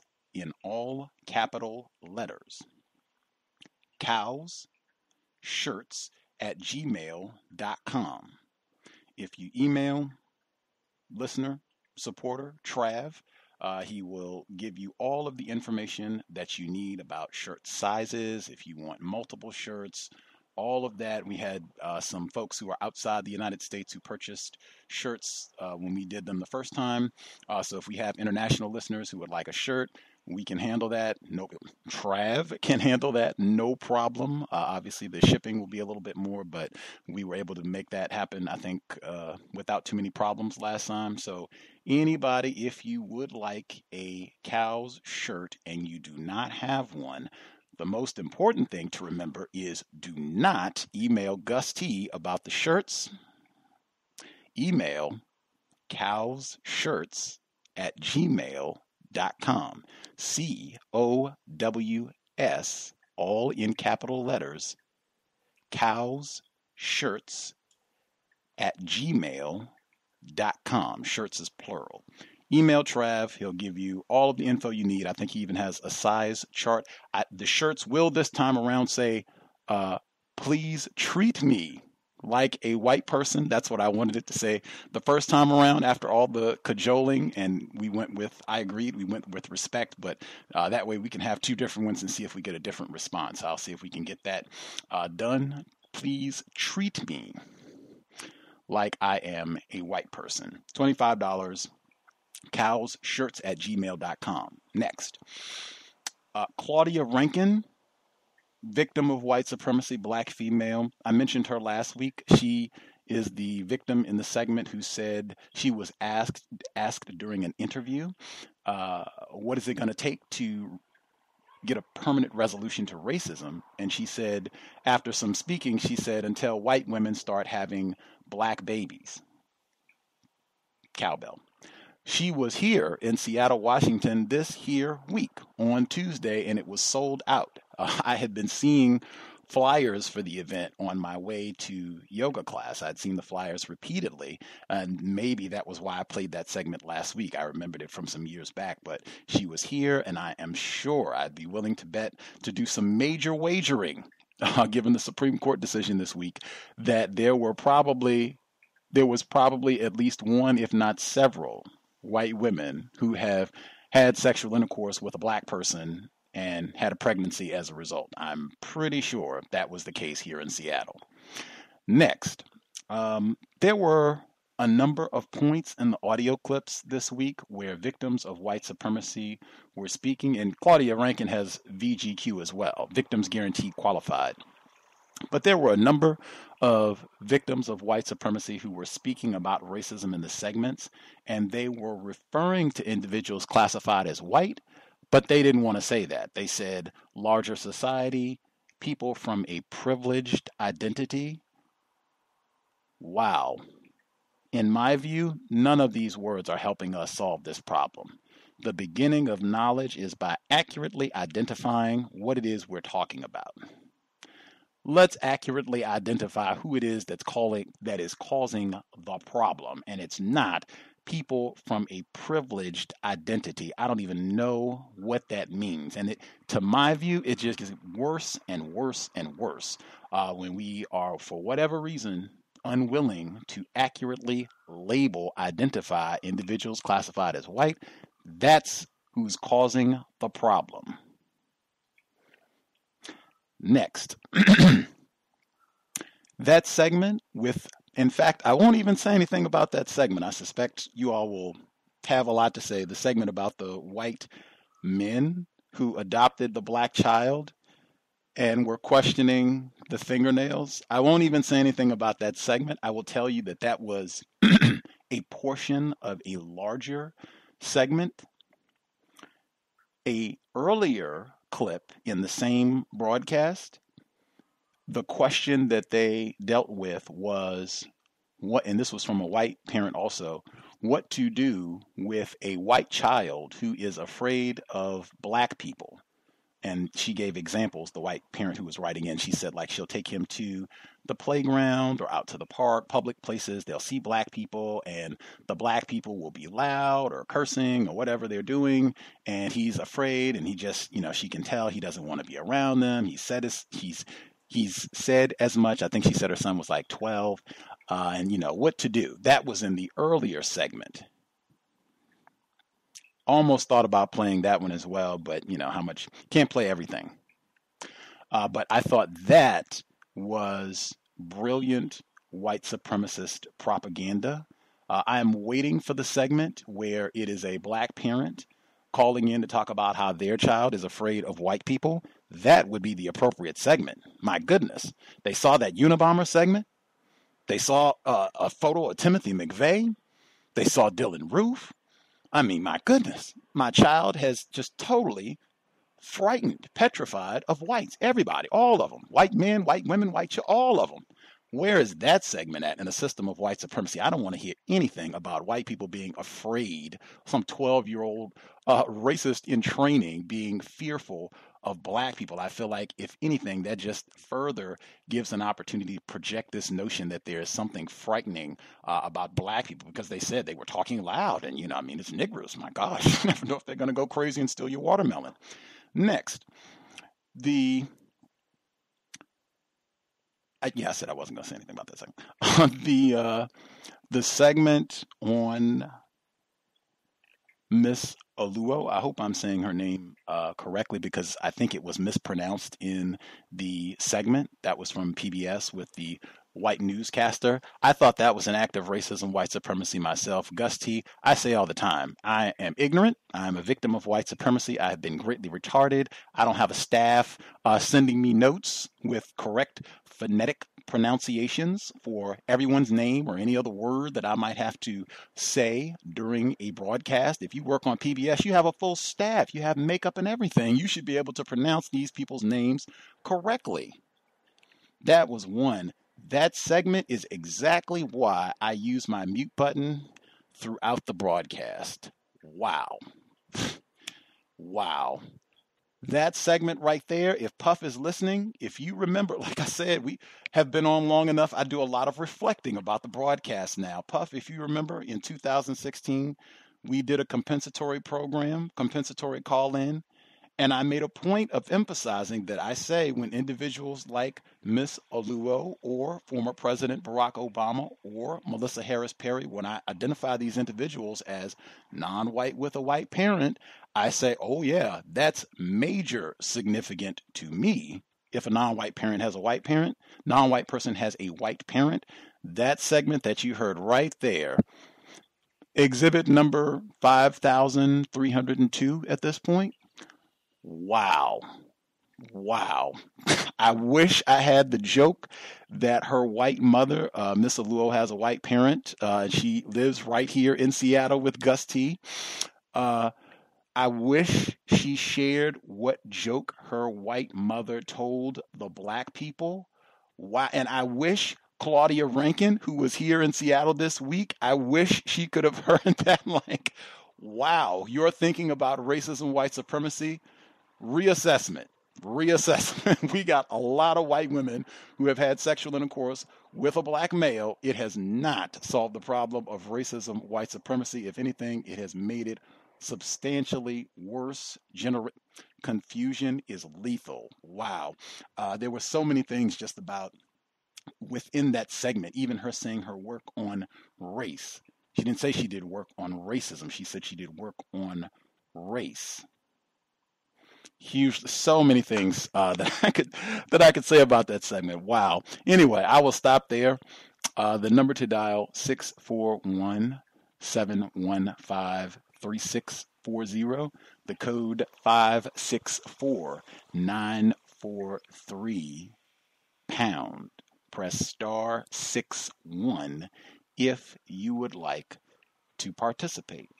If we have any listeners in the Austin, Texas area, we have a listener who wrote in. He would like contact with, I guess, codified listeners in the Austin, Texas area. You can drop me an email, untiljustice@gmail.com, or other areas. I try to connect as I can. Again, for this program, no metaphors, please. Racists frequently invoke analogies, comparisons, metaphors to practice deception, white supremacy. Victims of white supremacy frequently, we are still learning, Gus T. Renegade included. We've not come to conclusions on some topics, so we will use a metaphor in substitute of logic. Often that produces a lot of confusion. For this broadcast, if we could just be explicit, direct about what it is we want to say. If you need more time to think, that is fine. But if we could not use metaphors, I will prompt about that. Thank you kindly. If you could take about 5 minutes to share your thoughts, observations, that would be great. Make sure everybody has an opportunity to speak at least once. And then if you have extra questions or comments, once everyone has spoken once, you should be able to share your additional thoughts. Also, if you could use your mute button, that would be extra appreciated, just to make sure that we keep down the background noise and preserve the quality of the broadcast. Just helps to not have a lot of, to have to talk over a lot of distortion. Much obliged. That said, we will get to the first few folks who dialed in with a hand up. We will be here tomorrow, the return of the Global Sunday Talk on Racism, 3 p.m. Eastern, 12 noon Pacific, fitting with the royal tragedy that took place this weekend. We will be on tomorrow. I'm sure that will come up in the discussion, but Global Sunday Talk on Racism tomorrow. Back first time for 2018 calendar year. First few folks who dialed in with a hand up, line should be open. If you have commentary, proceed. Can I be heard? Let's get our female caller first. Is this Droptomania? Yes. How you doing, Gus? Right poorly. I love it when you say that. I am also. Well, Gus, I wanted to just bring up a subject that's it's basically like a counter-racism that I think the callers may be interested in. I think that it's important that we maybe investigate it in regards to the topic. It's a topic regarding targeted individuals and organized gang stalking, organized stalking. It's basically like an extension of the COINTELPRO program. And what they're doing is, what they've been doing is using technology, new technology that they have for mind control and harassment. There are some people that I would suggest that we look into. One of the gentlemen is called John Hall. He's written a book called New Breed and the Guinea Pigs, and it's also ex-CIA agent named Robert Duncan. He did the voice V2K is a voice to skull technology. What happens is you have these people that just stalk you. I've been hearing when we were discussing the last week talking about surveillance. It's basically taking the whole surveillance thing. They basically surveil you and stalk you, and you have strangers just following you and things like that. So there's a lot of information on that. There's books that you can look up in regards to this information about people blatantly stalking you. Some of the things that I've been hearing on the show, it sounds like some of the workplace racism. How I heard of different situations where people have been stalked on a job and different situations like that. I have gone some situations like this also, and how Homeland Security is involved, NASA, and all these different types of governmental agencies are involved in this. So I just think that what it is they try to make you seem like you're crazy. They mimic schizophrenia and things like that. But so if you call the police or you try to get the police involved in it, it makes it look like you're out of your mind. But I just wanted to put that information out there and to see what you thought about that information. And I'll mute my line. Thank you.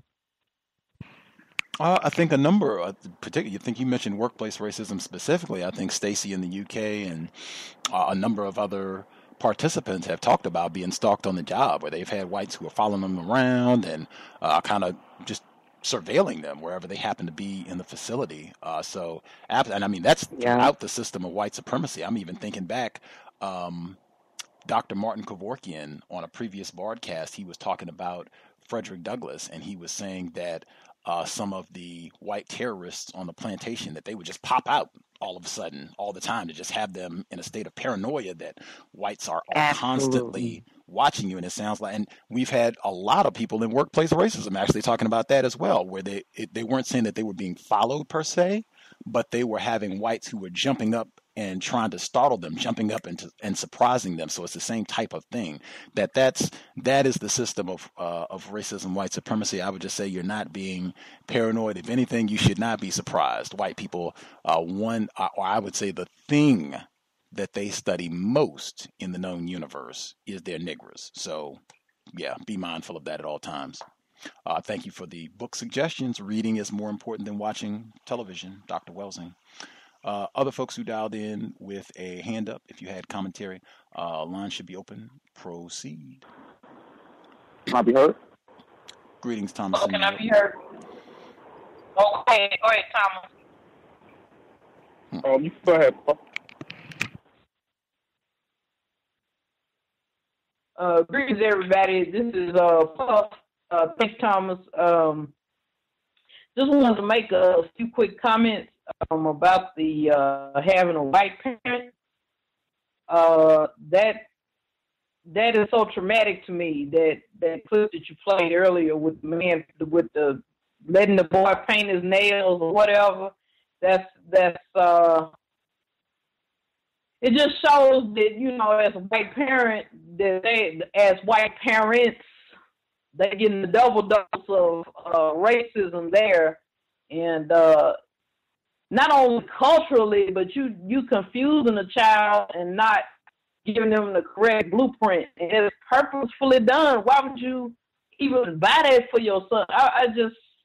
It don't have anything. And then see, they put this on and this goes back to the gay agenda that they are trying to do here. The point is, this is another pattern of racial aggression. Is, you know, with the degenderization, you know, that it's okay, quote unquote, not okay, but that we're saying that this is acceptable behavior for a boy to paint his nails. And, you know, it's going to the gay agenda, and it's something that should be celebrated, and it really is not. In fact, see, to be an arch deceiver, you got to know the truth, but you don't never put the truth out there. The HIV/AIDS statistics show that, you know, 65% of the people who have AIDS caught it from man-to-man contact. And so they know the facts, but they instead, you know, portraying this behavior onto our children is you know, with the painting the nails. And then you see clan member Charlize Theron, her son, the one that he adopted, he got a Elsa ponytail. And so is this Frozen? I've never seen that movie. Frozen, is that portraying the white culture or what? I mean, this thing, you should want a Nordic princess and all this old stuff. I see it on the TV, but I don't, you know, I've never seen that movie. But, you know, it's just a constant perpetrating of white culture. And, you know, I just think that's a thing that they play in white culture. And as far as, you know, having white parents, I don't think it's I think there's a difference culturally in white and having a white parent and having a black parent. But this clip has shown me, you know, what are they really teaching? Like what are they teaching their children? I can't see a black mother teaching it's okay to paint nails. But see, this is where the black father comes in. You know, when I see when I taught school last year, and everything, it's some things that a black father would not allow. The mother may, but the father is not going to let his son put no dye in his hair and be dyeing it all these colors and frosting it on the tips and all this old stuff. I just can't see a man doing it. But a white parent, they at the bottom line to all this is, the conclusion to all this is, even if you do have a white parent, the end result is, for the child to be culturally white, you got to convince law enforcement, the judicial system, and all this to consider him as white. If they don't, then you'll just be treated like a black person. And that's all I had to say. Go ahead. Thomas in New York, thank you for your patience, sir. Good evening, guys. Good evening to all callers. First, I want to say to the lady that spoke before Puff, the voice-to-scope technology has patented. The military has a technology that's a little older than that called voice of God technology. And when they used it during the Iraqi war, when they shot this beam toward the Iraqi soldiers, they dropped their guns and fell to their knees and started praying to Allah, because the sound that came, they thought came from God. And they just went and shot them dudes up. But that's been patented. That's going to come with the 5G technology that they're putting everywhere. They got it in New York, all over the buildings, with the technology they have called beamforming. They'll be able to interact with people. Each person is an antenna, essentially, that they can connect to. And that voice-to-skull technology is coming with that. I think I am one of the people that said Barack Obama. I never spoke about Melissa Harris Perry. You would have to pull that one up. I don't know I didn't do that, but I know I've spoken bad about Barack Obama. And in my opinion, he's still the worst thing ever to happen to black people in my lifetime. And if you're like me, you're under the assumption that white's number one weapon against black people is deception, and their number two weapon against black people is to keep black people confused, because he left us in totally deceived us and left us confused for 8 years of doing nothing. Also, he's also considered the first gay president, and I think you just was talking about a little boy being allowed to paint his nails because he has a white parent, whatever, but all acceptable. I blame Obama and white people that put him in the position he was at. I don't get why black people join Greek fraternities. I don't even understand why they would have a song telling black people not to join their fraternity, because we shouldn't have ever been interested in joining their fraternities. I'm to the thing where white people don't want me to do something, I ain't doing it. If you don't want me to eat here, I'm not eating here. I don't want your coffee. The first time I ever heard the song, I'm not joining your fraternities. I don't want to be a part of that. That's just me. I think that we've been here too long not to start something of our own. We're still calling ourselves Greek. It's just ridiculous. Where do experts on racism, they're coming from the Rockefellers, Chicago University, birthplace of neoliberalism, and Duke, the Harvard of the South as it's known. And they seem to have mastered the art of recruiting black people to play their sports, but they don't have a lot of black students in their school. And these are the experts that was in one of the clips that they referred to. I just don't understand it. The NYPD, they have way more than 1,200 Ds and narcos, okay? That's a very short number. They have over 60,000 police. They got so many undercovers. They got them for everything. I think that's a real convoluted number. That's a very that number is very deceptive. Also, I would say 9 out of 10 times, those are the ones that's going to jump out on you, run your ID. The regular cops, they have their own specific duties, but these are the ones that have been granted the authority to go around and just do whatever they want to. The Starbucks in my area, 2 Starbucks in Harlem in my immediate vicinity, they've closed already for renovations. So it seems like they're not going to be affected by whatever closing they're doing for a day.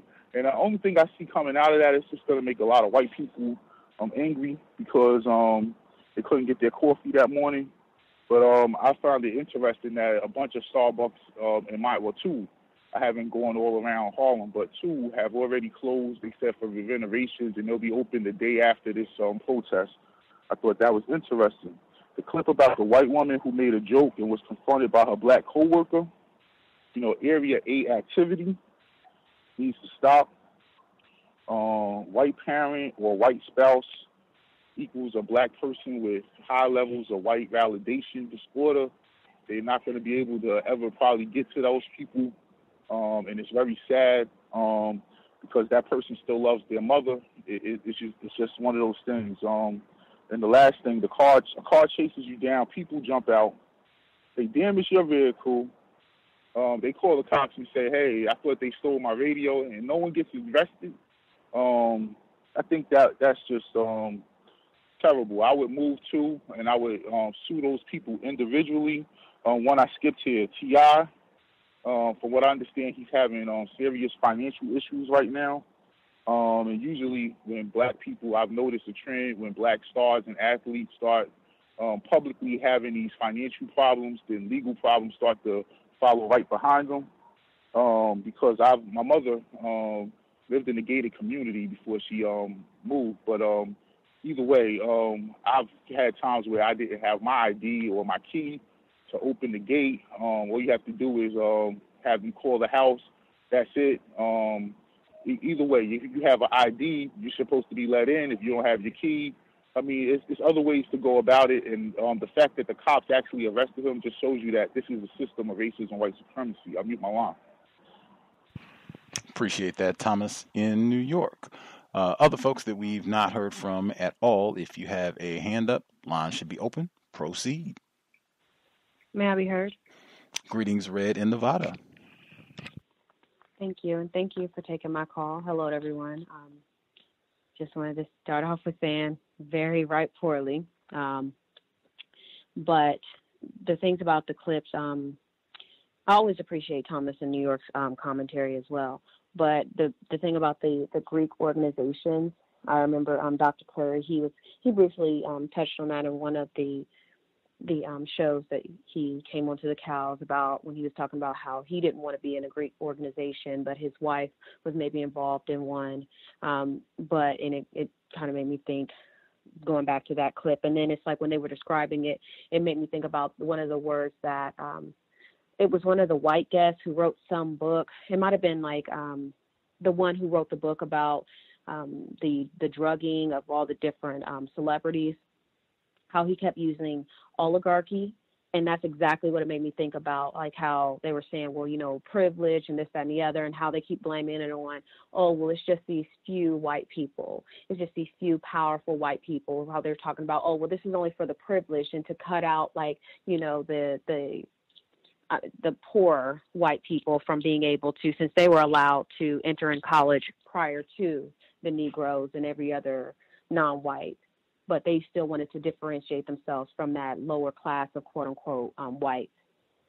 And then the professor, how this is in the professor Greg Germain, and how he was talking about, we can't really say, well, this was just a roast. A roast is, at some point in time, sometimes it might actually be to hurt the person. And then for him to basically say, we really didn't know, we didn't think that they were really being racist. But you cannot say what they were talking about. You cannot say what they were actually thinking about during that act. That could have just been their way of playing out their racism. So I just thought that, of course, that was an act of racism. And I hope that gives other people understanding that it's not just, the students, but it's also these racist teachers as well, if there are any students who go to that university who actually listen to what he said. Just the whole, they constantly keep coming out with the same inclusive place, especially when it comes to these schools. And I feel like the only inclusivity that applies to anything is making sure that they have at least their quota of racist white supremacists within these schools, whether it's the little white kids molesting female school teachers, the racist white man, whatever. That's the only thing that they really want to make sure that really being included. I was really paying attention to words, and the last couple of things that I'll mention, when they had the clip about the plainclothes officers in New York, and they kept saying proactively, the plainclothes officers are supposed to proactively, or race soldiers are supposed to proactively stop crime. And when I think of proactive, like something pro and positive, and so it just kind of, I feel like that could have also been another act of, racism. This isn't the only thing that they're quote unquote proactively doing is, hurting hurting non-white people or black people, but that's only proactive if you want to continue the system of racism, white supremacy. The last thing was about the T.I. clip and how the racist white supremacist man, I don't know, Finn or Zen or whatever his name is, I cannot stand them. But there was a person that I was around who used to listen to them and just thought that they were, really, I guess, cool and progressive. But he kept calling T.I.'s wife Tiny House. He said it before, like, okay, well, you call up to verify who they are, and then the house says this, the house says that, and it kind of made me think about, in the book, just kind of, depersonifying black people. You could have just said wife instead of saying the house twice. And there's a lot of gated communities within, Southern Nevada. So it's not really all that difficult. There's even gated communities that, are just primarily black people, not necessarily wealthy black people, but just, working class black people. So it's really not that difficult. Somebody will make a call. So I just wanted to add that. Thank you. And also last thing, if anyone's new to the show, just to reiterate, minimize contact to minimize conflict. That's definitely my word, my thing that I kept thinking about today. Thank you. I'll mute my line. Right on. Appreciate that, Red in Nevada. I did want to get in just to say quickly, if people heard that clip where the young black student, she was on the crew team and she was terrorized by her, I guess, white competitors. These were white kids, race soldiers that were terrorizing her. She said that they called her nigger and they called her Rosa Parks. That pattern recognition, right? Like just calling a black person Rosa Parks, calling a black female specifically Rosa Parks, that apparently is a racial slur now. That's at least the third or fourth time that I've heard a black person being terrorized and the white people just, the race soldiers just started calling them Rosa Parks and, went to their violent, hostile act. Like, wow, I thought that was significant that Rosa Parks has become a racial slur alongside nigger, spear chucker, Rosa Parks. Other folks that we've not heard from at all, did you have commentary?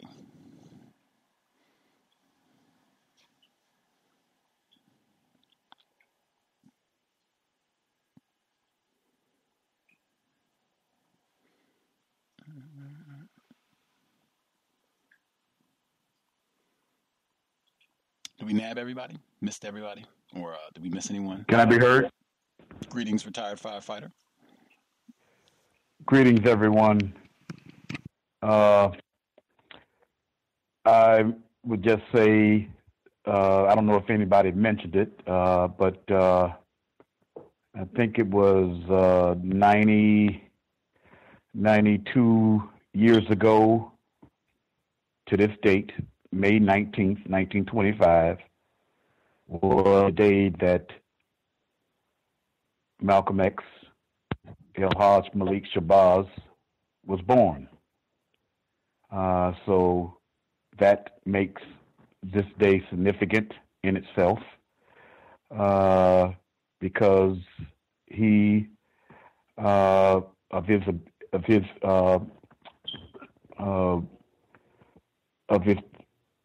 understanding to work against the global system of racism and white supremacy.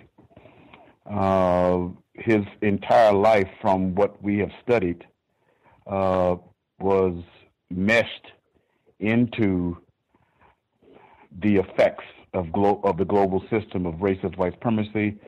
As a child, losing his father to murder, and in turn by white people, and in turn the family structure that he came up in deteriorated to the point to whereas it caused enough strife in the house that eventually the children were, him and his brothers and sisters were passed out into foster care. And in turn, now he had full contact with white people in the most atrocious and negative ways. We're talking about in the 1930s.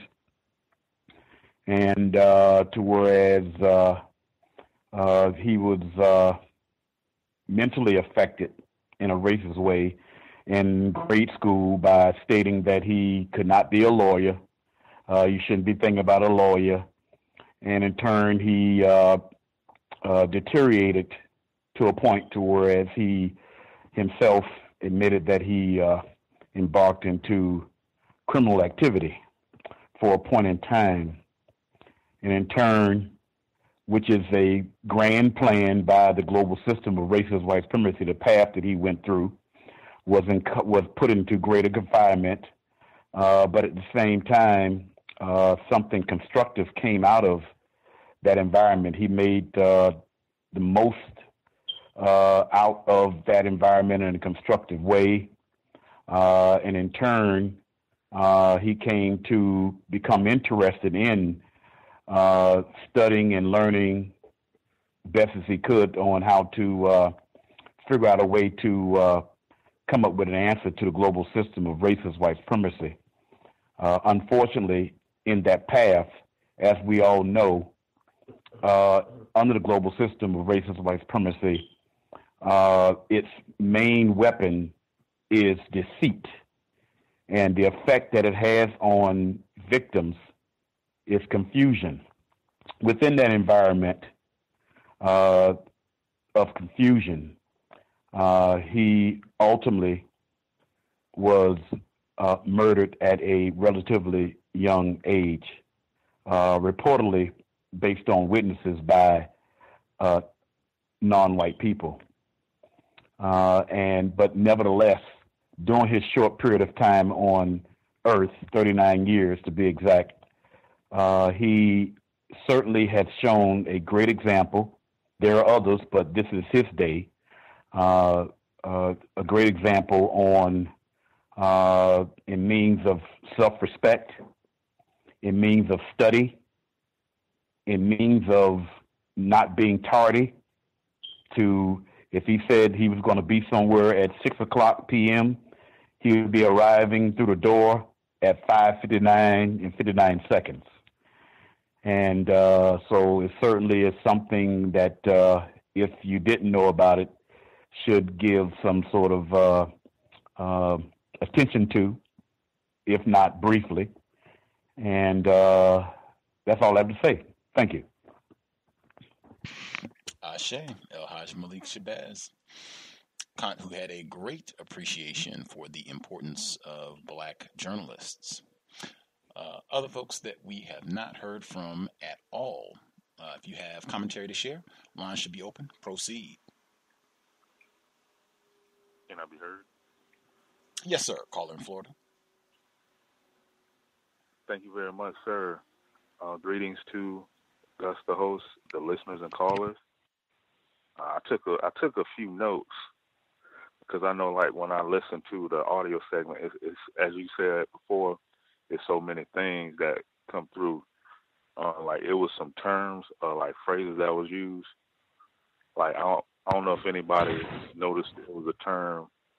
I think it was when it was a black male speaking about how white people call the police on black people, and I think the term personal racism valet was used. I don't know if that's referring to, like, when you drive somewhere and you need someone to park your car.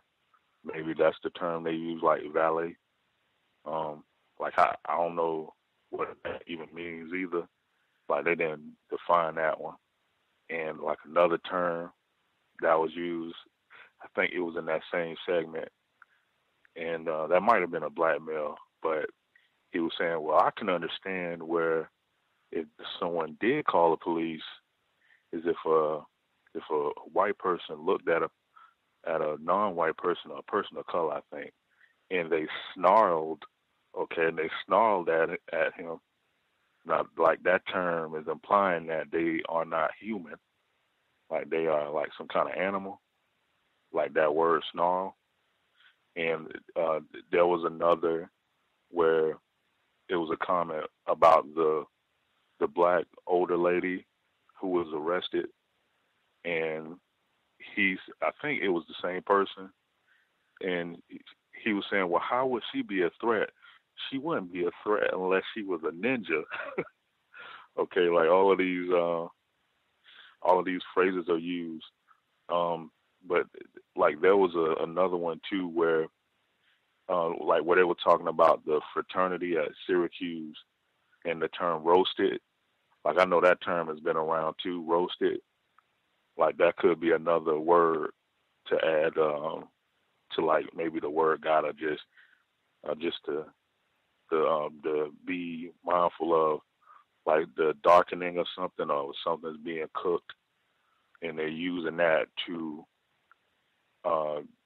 be a synonym for when someone's being, I guess, teased or criticized, like roasted. And one last thing was, it was a metaphor that was used by, I think that was the Melissa Harris Perry, I think that's what her name is. And it was a metaphor where, like when the mom said she was going to go back and approach the black person who challenged her, like, what do you know what it's like to be black? And she said, I said no. And then she said no, like one of those movies where a person is running to a car loaded with explosives. So I guess the black person is supposed to be a vehicle with C4 in it or something. And that's all I have to share right now. And thanks. There were a lot of interesting metaphors used. Yeah, that one was quite significant in that clip. The person trying to stop somebody going with explosives. Also, I thought was a very important observation about the term roasted, darkening. It's like we're going to treat you like a nigger for the quote unquote roast as we heap scorn upon you. Great observation with that term use. Other folks that we have not heard from at all. If you have commentary, line should be open. Proceed.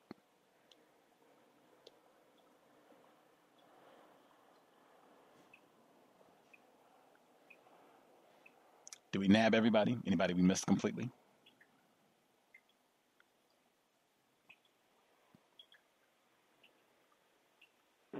You guys, can I make another comment real quick?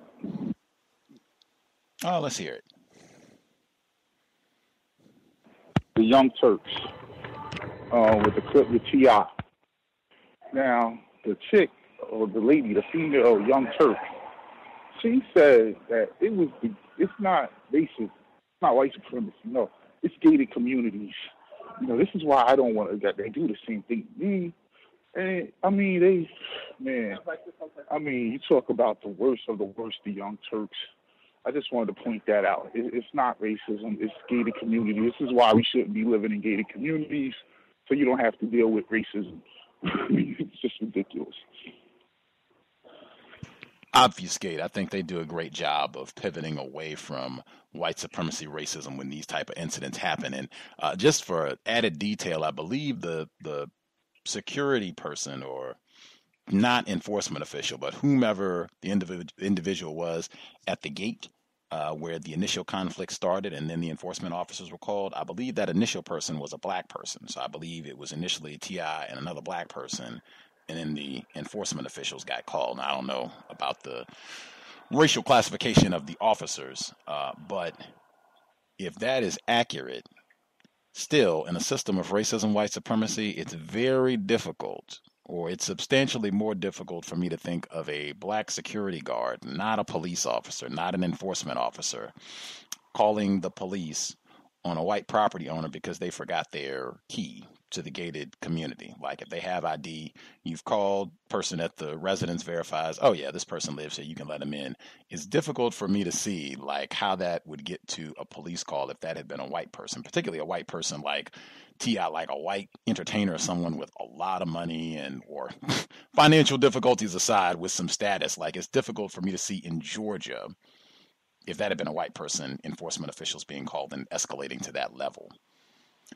Also, that report about the fertility rates, I know Dr. Welsing, Grandcester, she would have had a lot to say about that report coming out this week, 30-year low in fertility rates for the U.S. But what I thought was interesting, this was not included in the audio segment that I played at the beginning of the broadcast, but this was in the New York Times report on the fertility rates. They write, the country has had declines before. The longest period of continuous decline on record was from 1958 to 1968, according to Brady E. Hamilton, a statistician and demographer with the National Center for Health Statistics. The United States has been tracking the number of births and birth rates since about 1910.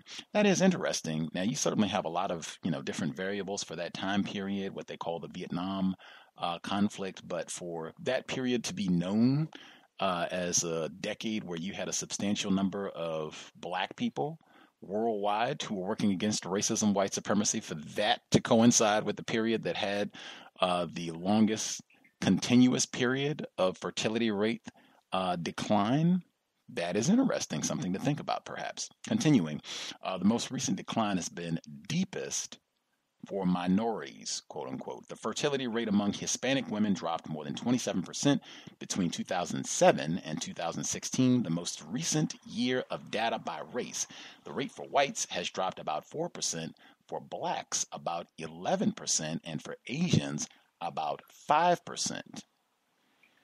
I thought that was substantially significant because the group with the highest drop in fertility rates, black people, that is something we've been talking about with all the propaganda or reporting that's being done about black females and difficulties in childbirth and maternal death rates. But I thought that was extremely significant. I would have definitely asked Dr. Welsing about that, and I didn't see that get a lot of attention in this report. That was not the lead anytime that I read or heard anything relating to this report this week, that, oh wow, black people, African Americans, have the highest rates of drop, or the highest drop in fertility rates in the U.S. I didn't hear that.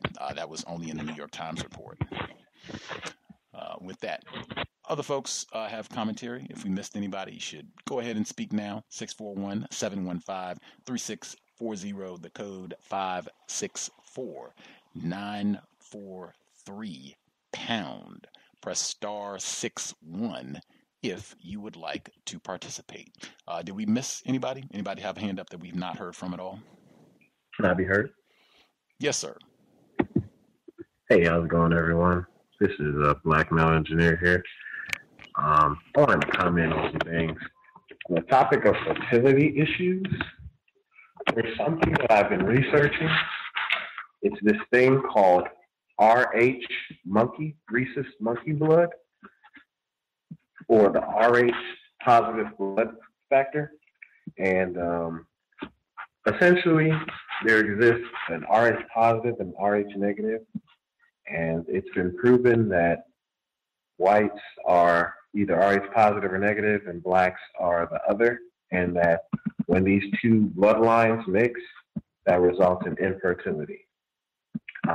So often you will hear of a black male and a white female trying to have children, and you always hear of a difficulty, that the white female cannot carry the child or that they had to take drugs. Some good counter-racist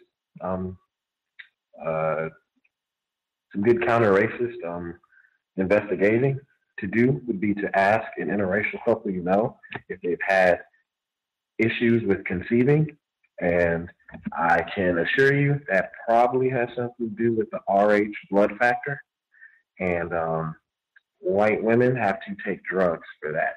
From what I've seen, when they try to have children with black males, they typically have to take drugs for that. I wanted to comment that also that the earth is not flat. The earth is not flat. And lastly, I wanted to comment on the Protect and Serve Act. This was brought into legislation this week, and it serves to classify cops as the protected class. And what that means is, if you don't know, it serves to put cops in the same, it gives cops the same federal protections as LGBT, anti-sexuals, Black people, quote unquote, women, and other minorities, marginalized groups. So essentially, you can be charged with a hate crime against a police officer. Has bipartisan support, has been backed by police unions, and it's been introduced to the House of Representatives by Republican Congressman John Rutherford. He's a former Jacksonville Sheriff's Office sheriff. One thing I've noticed is that the Duval County, Jacksonville area, very heavy in white supremacy. If we're talking about legislation, police, that whole structure of enforcement against Blacks, Duval County, Jacksonville. I think at one point, Duval had the highest number of people on death row in the world. In the world. Ridiculous, absolutely ridiculous numbers, all Black people. There was actually a foster home in the Jacksonville, Duval area that a number of Black boys were actually kidnapped, taken, raped, and killed. Nothing happened in those cases. But definitely research the Protect and Serve Act. And I would just advise everyone to be very careful around police officers, because you can be charged with resisting arrest for simply whatever they say you did is resisting arrest. So these encounters are going to get very dangerous, to the point where any encounter with a police officer is a potential death sentence. And I would just advise you to avoid police at all costs. Thank you. With the Florida schools, were you talking about the Dozier schools in Florida, or a different situation? Excuse me? What did you say, Gus? Were you talking about the Dozier school in Florida, where they were for years abusing, raping, killing even Black children, or a different situation in Florida? Oh, yes. That is exactly what I was referring to. Oh, okay. Right on. Multiple programs in the archives where we talked about the Dozier School and the years of abuse, that terrorism against Black boys down in Florida. Also, to Red and Nevada's point, I think when she was talking about the oligarchy, just the use of terms specifically when they were talking about white terrorism in Greek fraternities and sororities, that was John Potash, who was on the program. He's been on several times now. He wrote Drugs as Weapons Against Us. He was on the program at the end of 2017 using that terminology of the oligarchy and these small cartel of powerful whites who are causing the problems, not like the rest of us good whites, like we heard in the sound clip. Other folks, anybody that we missed completely have commentary that they want to share? Anybody that we've not heard from at all have a hand up?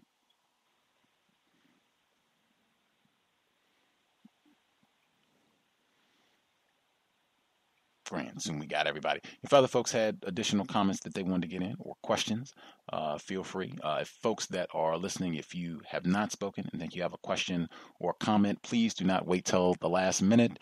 Go ahead and get your hand up. And again, if folks that are interested in the shirts, the email is not to Gus. The email is to cowsshirts@gmail.com. C.O.W.S, all capital letters, shirts@gmail.com, and Trav will hook you up $25 for a shirt. We will be making the order at the end of the month, so you can contact him and work out all the logistics, and you'll still have a few weeks to get everything together if you would like a shirt. Did other folks who dialed in, other folks have commentary? Can I be heard? Let's see, we'll get I'll wait. Grand. Draftomania, go ahead. Okay, Gus. As far as the whole the birth rate situation, I'm just saying that it's just population control. They're right on target. But what I wanted to talk about is another topic. Wanted to talk about a 13-year-old boy that was kidnapped coming off the school bus in Texas, Houston, Texas. Did you hear about that? No, ma'am. Yeah, well, there was a 13-year-old boy Monday afternoon turned into a horror story when he was allegedly kidnapped from a school bus. Um, his name was Xavier Parker. No, Xavier Parker's mother, Michelle Lee, became worried when her son didn't return from school and contacted the police. The police found him, and he had a terrifying story for them. According to the sixth grade account, five teenage boys approached him after he exited his school bus in a Houston, Texas neighborhood. Parker says the teen then forced him into a vehicle. A witness, her name is Kamisha Carmucci, I can't really pronounce her last name, later spotted the boy racing up a street with no shoes and a torn shirt. Carmucci immediately called the police. ABC 13 reporter Erickson tweeted details about this case. So you might want to look into this. This little boy, 13-year-old, he was kidnapped. Race soldiers kidnapped him getting off the school bus. In Texas, and he was terrified. He was taken to some type of shack or something like that, and he managed to escape. He managed to get away from the race soldiers. So I mean, it's been all over the news. I'm kind of, I just wanted to bring it up because you didn't have it in your clips. So I thought that maybe you didn't hear about it. I'm looking at it. I think right now I'm looking at the correct clip, but thank you for sharing. I'll share with listeners. Yeah, it's the system of racism, white supremacy. This sort of thing is happening on a constant basis worldwide. Red in Nevada, thank you for your patience. Hello, thank you for allowing me to share again.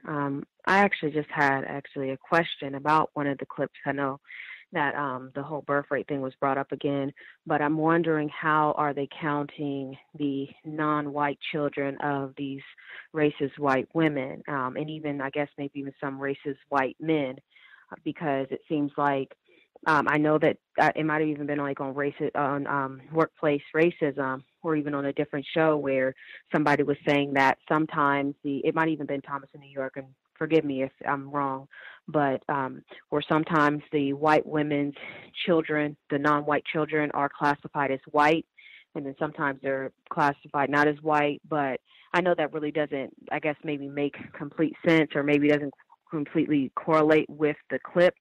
But just wondering if they're counting what the birth rate is. I'm wondering if they're also counting what the racial classification of the children are. And that's all I wanted to add. Thank you, and I'll mute my line. Good question. Good question. Racial classifications can cause a lot of confusion for non-white people in the system of white supremacy. And I think we talked about that before in terms of how people get classified for when they go to do those type of statistical counts. The census, I think we talked about it in that context as well. Did other folks have commentary that they wanted to share?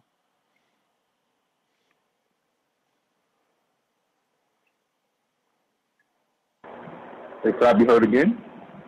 Yes, sir. Thomas in New York. Yes. In the hospital, if a white woman comes in, she's having a black baby, on the permanent record, that baby is classified as the race of the mother when she comes into the hospital. That's now generally on the first on the birth certificate it might be listed as black, but on the birth record it'll be white. That's how, whatever your mother is, that's what you are. As far as how they do the classification. As far as the kids missing, this young boy who broke away and escaped, they have something called the dark web.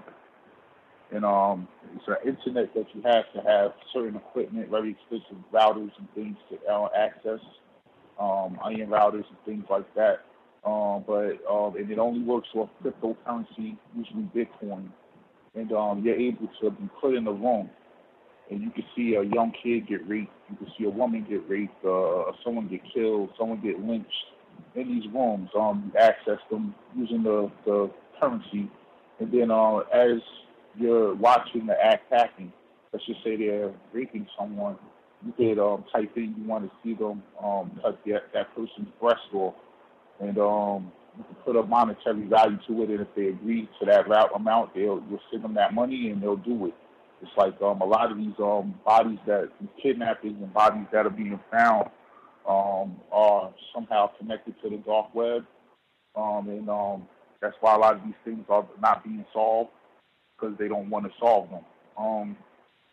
This brother from Vancouver, I had the privilege of speaking to him, and he said that in Canada, in the hospitals, when a woman comes in pregnant, and she has, she goes to the prenatal situation, they scan the baby. They have a way of taking some of the DNA from that baby, and they give them a list of percentages and things that could be wrong with that child based off of that scanning. So they might say, oh, your kid might have a 30% chance of having bad eyes. You might have a 56% chance of developing hypertension or have heart disease or whatever. And women are aborting their babies based off of this prenatal screening that they're doing. And that's essentially going to be coming here. But I never worked in that department in the hospital, but I wonder if they're doing that same thing here already. And this is what is causing a lot of this fertility problems that we're seeing. That people are trying to have the perfect baby, and let's try again, because this might not be the perfect baby. Wow. Thank you for sharing that, Thomas in New York. Had not even considered that. Let's see, M. Hondisi, you should be with us, sir. Did you have commentary? Yes, sir. Can I be heard? Yes, sir. Yes, sir. My phone had died earlier, or else I'd call in a little earlier. But yes. So one thing that I've said before is that white people are here illegally. They're in the country this country of America, they're here illegally.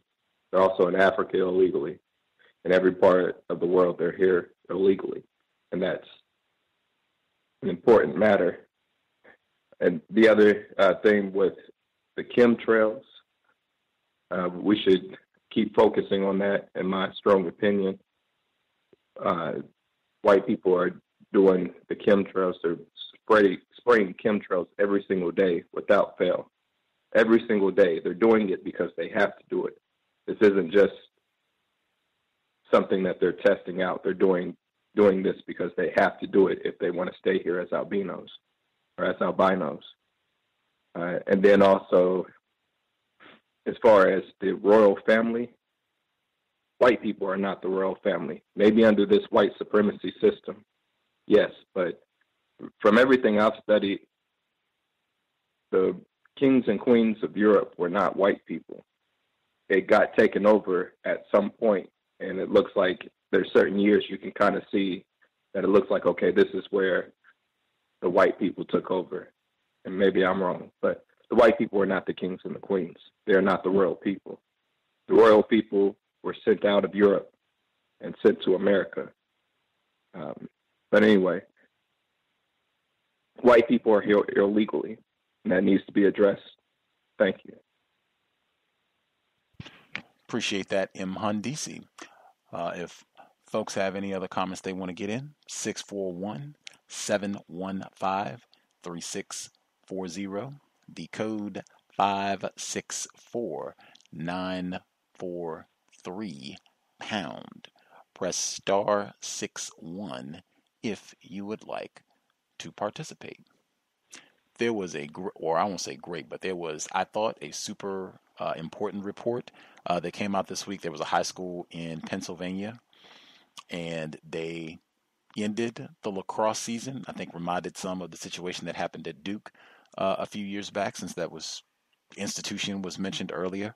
But this high school, there was another incident where some racist man, racist woman, racist child, white kids were accused of, I think they had called a black lacrosse player, called him a nigger during the lacrosse game.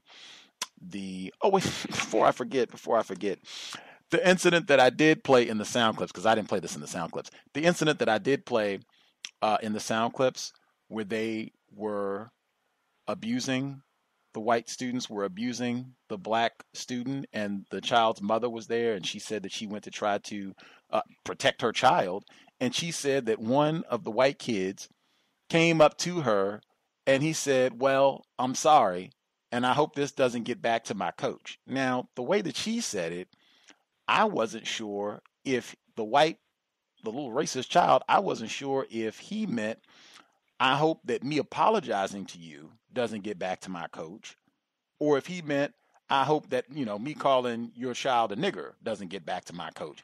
I wasn't sure. From the way that she said it, I would just get clarification on that. Anyway, as I was saying, the clip that I did not play in Pennsylvania, the lacrosse team, same type of thing. Racist children called a black student, called a black player a nigger. Now, this incident got reported. The offending team, their coach, went to his players to try to figure out, let's investigate what happened. Which one of you called the child a nigger? What have we been talking about the past week? Who has the strongest no-snitch policy in the universe? Are these white children ignorant about racism? They don't say a word. They got their mafia training already. They do not snitch. No one sells out anyone. They don't identify the perpetrator at all. Nobody says a word. So hey, if you all don't tell us who did it, we're going to end the whole season. Insert crickets. They ended the whole season. Now, after that, these students had the audacity, race soldiers in training, or they're already well trained. These little white kids had the audacity to say, "You know what? We are victims of racism. We are going to mount a protest that they're only doing this to us because we are white. They wouldn't be doing this," and all of this. And then it got canceled. And I'm hoping that we can have a whole program, because I think this incident is so important for so many reasons. I posted it in the C.O.W.S group on Facebook. I posted it on my page. But these are high school students. I mean, we're talking at the oldest 17, 16 years old. And that's like PhD sophistication in understanding of white supremacy racism. I already know. No, I'm not going to point out, "Oh yeah, Johnny called them a nigger." No, absolutely not. Like, you do not, under any circumstances, are you supposed to point out, tell on another white for practicing white supremacy. That is not supposed to happen. And these brilliant illustration, they sacrificed their whole lacrosse. And this was one of those schools that's really, really good at lacrosse. Like, they're supposed to be one of the possible champions to win their region or what have you. So this was a big deal that their whole season has now been scrapped because of an incident of white supremacy. Whites are the masters at no snitching. Context of white supremacy. Did any other folks have commentary that they wanted to share? May I be heard? Red in Nevada. Great, thank you. I have been, not adding some stuff about Nevada, but one of the things I want to add is that this weekend, whites, mainly whites, they're having this. It's called an EDC, an Electronic Daisy Carnival. Basically, where a bunch of whites go around, do drugs, and look at lights. The most retarded thing. I'm sorry, maybe that's name calling. I'm sorry. It just doesn't make any sense. But if you're white, you have that type of time. Well, there was an article in the Las Vegas Review Journal where they said to yesterday was actually the first day of that festival. It's a weekend long festival, and there were 33 arrests, 27 of which were of narcotics. And of course, it didn't say anyone was shot or anything like that. But they also said last year they had included the Las Vegas Metropolitan Police Department. They would include like how many calls to 911 about like drug overdoses or whatever. They would include that in a daily report. But when they came out with the article said, I thought it was very funny, and it definitely, at least to me, very telling. In the article, it says, Metro this year did not include the number of medical calls placed at EDC in its daily report. The reasons for the omission was not immediately clear. And I guess this was today when this article came out. But I thought that was interesting because, you know, if the United States is at the height of the opioid epidemic, they don't want white parents to feel uncomfortable with sending their children to waste money to go to Las Vegas to look at lights and dance. So I just wanted to add that. Thank you for allowing me to share again. Indeed, red in Nevada. That is, wow. System of racism, white supremacy. To have that in the middle of Nevada with legal prostitution, legal weed, gambling run amok, and now we're going to go look at lights. Woo! Ivy, if you have commentary, you should be with us. I hope there were no tech difficulties today. There was not. Greetings, Gus, and greetings to all the callers on the line. I have your quote that I was trying to think of last time, and it was from the interview with the author of Hitler's African Victims. So it was I believe he is German. And what you said to him was, you were talking about how in order to justify having these black people or these Africans in the Holocaust, that they would demonize them first. That was a lot of emphasis on that particular program. And what you said was that what they wanted to do is they wanted to demonize the darker Africans even more so, and they wanted to have a distinction between the lighter Africans and the darker ones. I guess to say that the darker ones were more savage, and the ones that were lighter were actually the ones that were in the north, and the ones that were darker, you didn't mention, I guess, where they were located in Germany, because you said that this happened around, this was in this time period. So first I want to ask, do you remember that? Which part of it? Like that sentence specifically? Just saying that they wanted to make a distinction between they wanted to demonize the darker Africans more so than the lighter ones who were in the north. Oh, okay.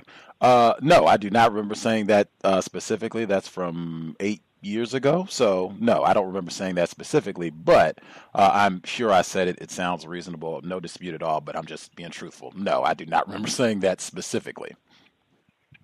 I kind of figured that might be the case because it was a long time ago, and the only reason why I asked is because I wanted to know if that was always the case. Like, has there always been lighter Africans, or did we get this way, or did all of us who are lighter now, because it's not that many dark black people in America, so-called America, did we all mostly get this way from slavery, or was there always black people from Africa that were lighter and then some darker? And I wanted to know if you knew that.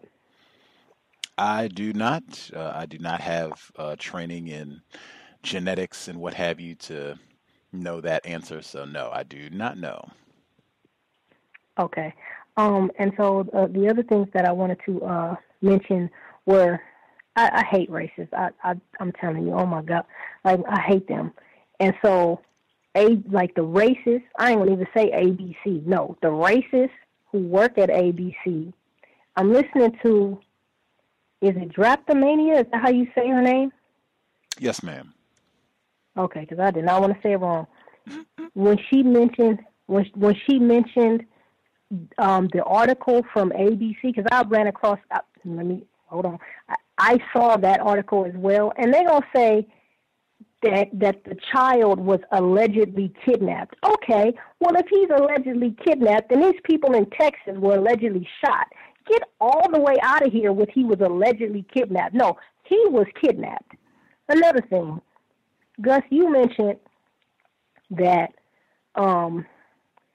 the clip about the little white race soldier children are afraid of black children and this nonsense. Man, that homosexual, I think he was a preacher or something, and you had him as a guest on the program a while back. I can't remember his name. He said that okay, it may be him. What he said was that he called his teacher by her first name. You remember that? Oh, that was a different white gay person. I'm sorry.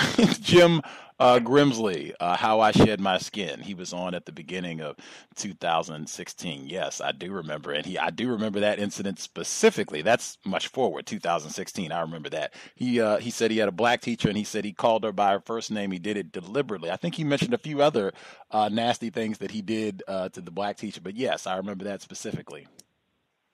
Right. So again, get out of here with white children are afraid of black children. They're not afraid of black adults. If you really want to, they're not afraid of black adults. They're not afraid of black people. Let me stop screaming. The last thing I wanted to mention is that this so-called royal wedding, and shout out to Imhan Disi, especially when he told that race soldier, Griswold or whatever her name was, are you leaving? But anyway, so I think that they had this wedding, this so-called royal wedding. These people, they're not royal, they're terrorists. That's what they are. That they had it on Malcolm X's birthday, I think on purpose to, I hope I'm not using a metaphor by saying overshadow the fact that it's his birthday so that everybody will be talking about this wedding, and they are, rather than his birthday. And so instead of celebrating him, they're celebrating these race soldiers. And in my view, they're both white. I don't care if her mother is black. She don't look white. She don't look black to me. She look white. And she married a race soldier, and that's really tragic.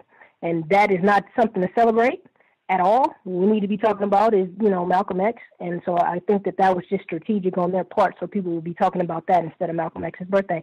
And that's all I had. Thanks, Gus. Thanks, everyone. I'll meet my line.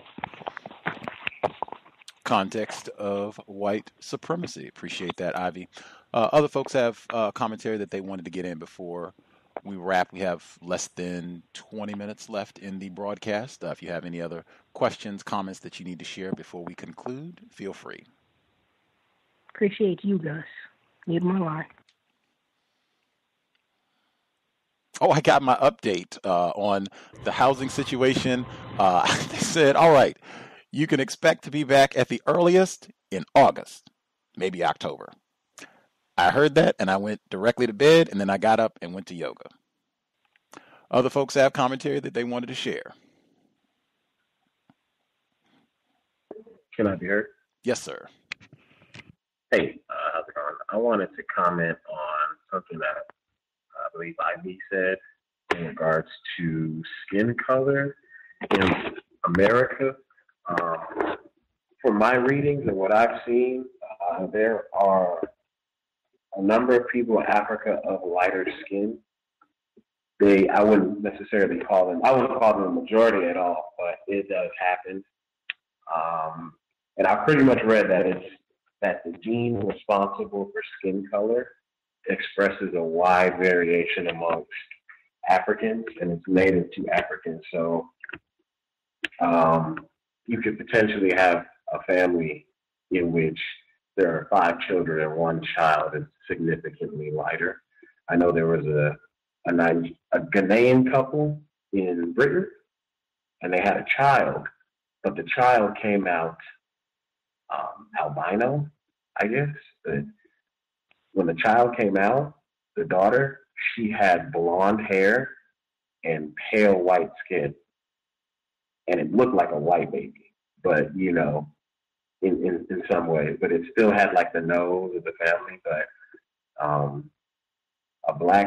two black people can produce a white person technically, just because black people, Africans, created all the other races.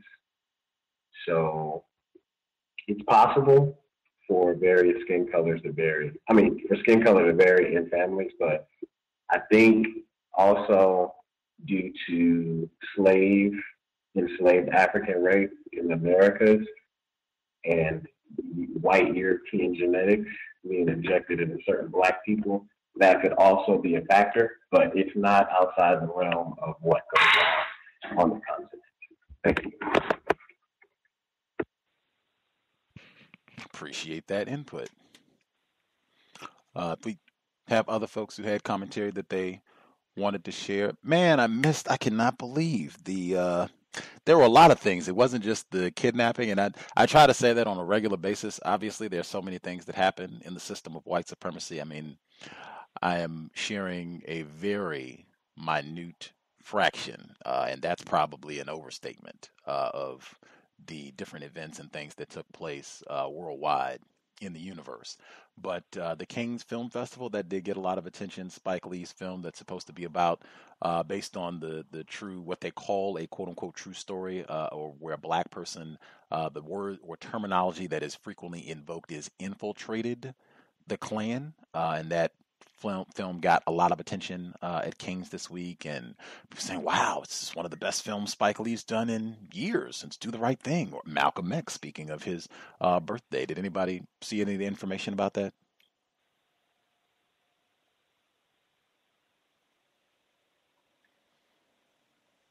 I believe I did see like a trailer on it, I believe, but not like in its entirety. But I have heard briefly about the movie. Is it already released, or is it going to be like a theatrical release on it, or is it gonna?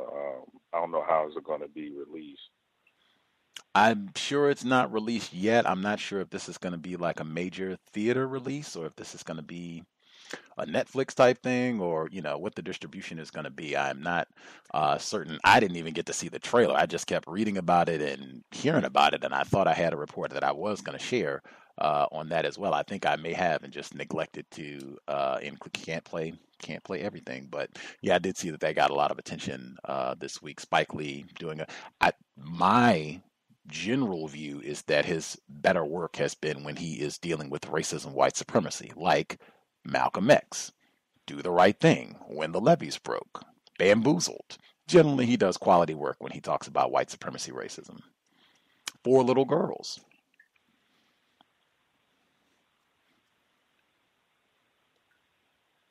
Did we miss anybody? I want to. Let's see. Well, just real quick.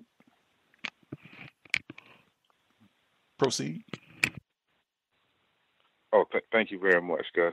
Like that reminds me, like when I was this got something to do with racism, but this was like 2010, like before I started doing the research on racism. I did like a documentary on Spike Lee movies, and I had a class full of white classmates, and like that scene from Do the Right Thing with the bugging out.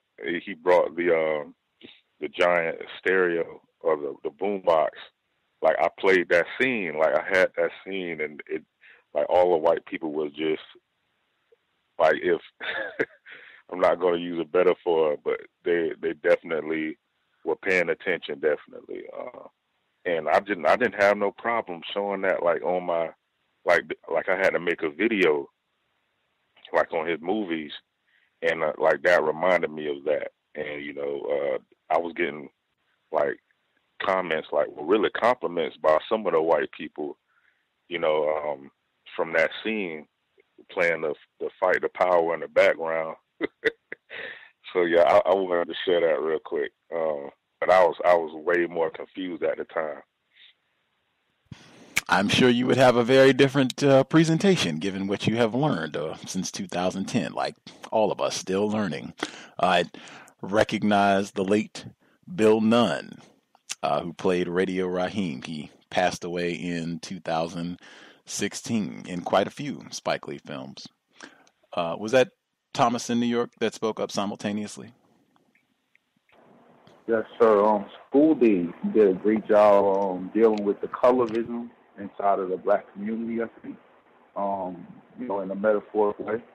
I think that Spike has overwhelmingly done great work, even though I saw him one day in New York City, and he was in a car, and I said, Spike Lee, put me in your next movie, and he rolled his window up.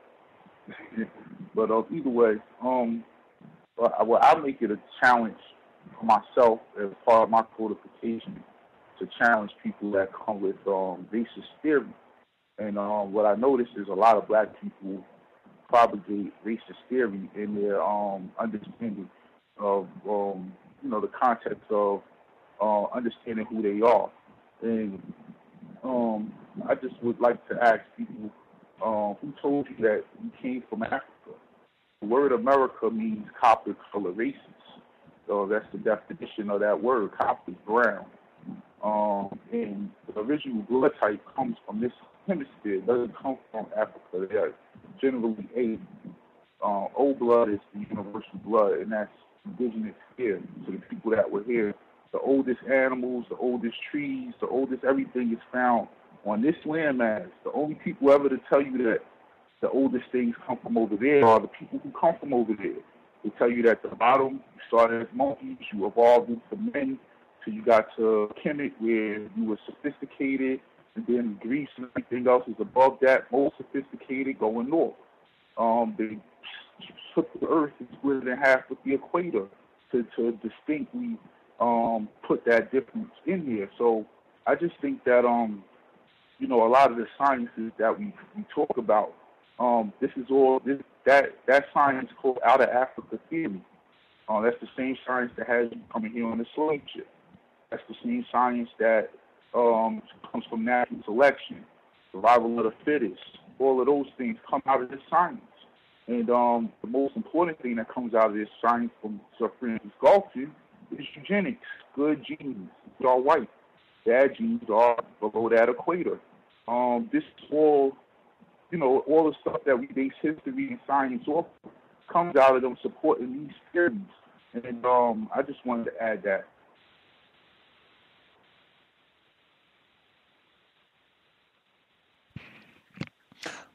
Well, I think there was a question at the beginning of it in terms of who told you, and my response for those types of questions in terms of disseminating information or the ideas that are propagated on the planet currently. The people who are most to blame for all of that, the people who quote unquote told me directly or indirectly, even if it was a non-white person who actually may have verbalized the words, those ideas, would be racist man, racist woman, racist child, to answer the question, at least my answer. Then we have 10 minutes left. Again, we'll be here tomorrow. Global Sunday Talk on racism. First time this calendar year, as they say, 3 p.m. Eastern, 2 p.m. Central, 12 noon Pacific. Again, for the t-shirts, do not email Gus T. Email C.O.W.S, C-O.W.S, all capital letters, shirts @gmail.com. Trav will definitely take care of you expeditiously. The shirts will be ordered at the end of the month. Just send him an email with whatever information or questions that you have. If you need, a size chart or what have you, I'm sure he will help you expeditiously and with a smile. Cows, shirts @gmail.com. Do not email Gus about the shirts. Any other folks have commentary? Yes, ma'am. I just wanted to tell the engineer, thank you for your input as far as the different colors for Black people. I found your commentary very constructive and informative, so I just want to thank you. I'm in my line. Appreciate that. You don't have to give us the detail if you are still hanging out, Red. Just what was the nature of, seemed like you had perhaps a difficult time minimizing conflict with other victims of white supremacy. You don't have to give us any of the details, but what was challenging about minimizing conflict with other victims? I guess the challenge was just making sure I just kept thinking about Dr. Welsing and just making sure to think about, Black people are taught to be nonviolent, be non-confrontational, non-confrontational with whites, and that was definitely a really bad issue. That's actually why my voice is hoarse. But that was the main thing. It was trying to make sure not to argue back and not to engage. So that was it. But definitely, I kept just thinking about the show, and that's what helped calm me down. Just minimizing contact, even if the person did not want to minimize that contact, which is something that we're taught. You're supposed to aggressively, right? And I just kept thinking back to, this is racist white supremacists. These are the things that they taught us to do, and not just to completely just blame on the person in front of me, but this is something that we're all taught. No, you're supposed to aggressively attack a black person, but not do that same thing with racists who are aggressively attacking you every day. So that was the reason why I was right poorly. But thank you for asking. I'll mute my line. Self-care. Any type of, sounds like that could have been a traumatic situation. Take some time for self-care, healing, yoga class. I think you said you found a black studio there, maybe. But self-care is super important, and great job exercising black self-respect. I think apply that right there. That's something that I think is super important. The degree of your understanding of white supremacy, racism, in my view, is demonstrated in how you relate to, talk to other black people, victims of white supremacy. I don't think you learn information about what racism, white supremacy is, how it works, to talk down to or I won't say it even, to be discourteous, rude to black people. If anything, I think the more that you learn and understand white supremacy, racism, I think the more patience we should have with other black people. I could be in error. Just update the incident with the black mother who had her 17-year-old son in the vehicle, and they were terrorized. It was a clan or a gang of white supremacists violently attacked them and caused thousands of dollars of damage to their vehicle and threatened them. 2 of the whites have been arrested. That did happen. That report was from Wednesday, and they were arrested on Friday. It took 2 days. They could have, killed, harmed, who knows, in that time. But 2 of the race soldiers have been arrested from that incident. Any other folks have commentary they want to get in before we conclude? Can I ask a question? Yes, ma'am. I know we're running low on time. I'm having a problem with a racial soldier that I only see actually once a year at a conference that a friend of mine always throws. And the thing about this race soldier is that she's very relentless. If she feels like she's being slighted, she will continue throughout the whole conference and it's like 1 to 3 hours long, to do things to irritate you or whatever, try to get back at you or try to retaliate. And she even actually has my address. She sent me a birthday card once. And the issue that I have is I could counter racism with her. And like when she says things to try to irritate me or whatever the case may be, if I feel like I'm being mistreated, I could just not say anything at all. If she comes up to me and tries to say something to me, I could just say I have something else to do, or I could say okay if there's not a question. But she still feels slighted by these things. And so my question is, should I just do whatever? Because like even if I don't speak first, she'll think something is wrong, and I feel like I have to speak to a race soldier first. I don't mind speaking, but I don't have to speak to you first. But again, she'll feel slighted. So my question is, should I, to keep the peace and because she's so relentless, just do whatever it is that she wants me to do, or should I just counter racism in a way that is not, that is not discourteous or whatever, but not needlessly letting her punk me? So the only reason why I would even consider just doing whatever she wants for that moment or for that hour or 3 hours or whatever it is because, again, she's so relentless. She doesn't stop. So, yeah, I just want to know what you thought about that. I hope that made sense. It does. I think you've demonstrated strong understanding of white supremacy, racism, and applying and making your own individual counter-racist code. That's what we should all be doing to become universal men, universal women. I think this is later on, right? You have like a week or so, or even more time, maybe, to prepare for this event. Yes.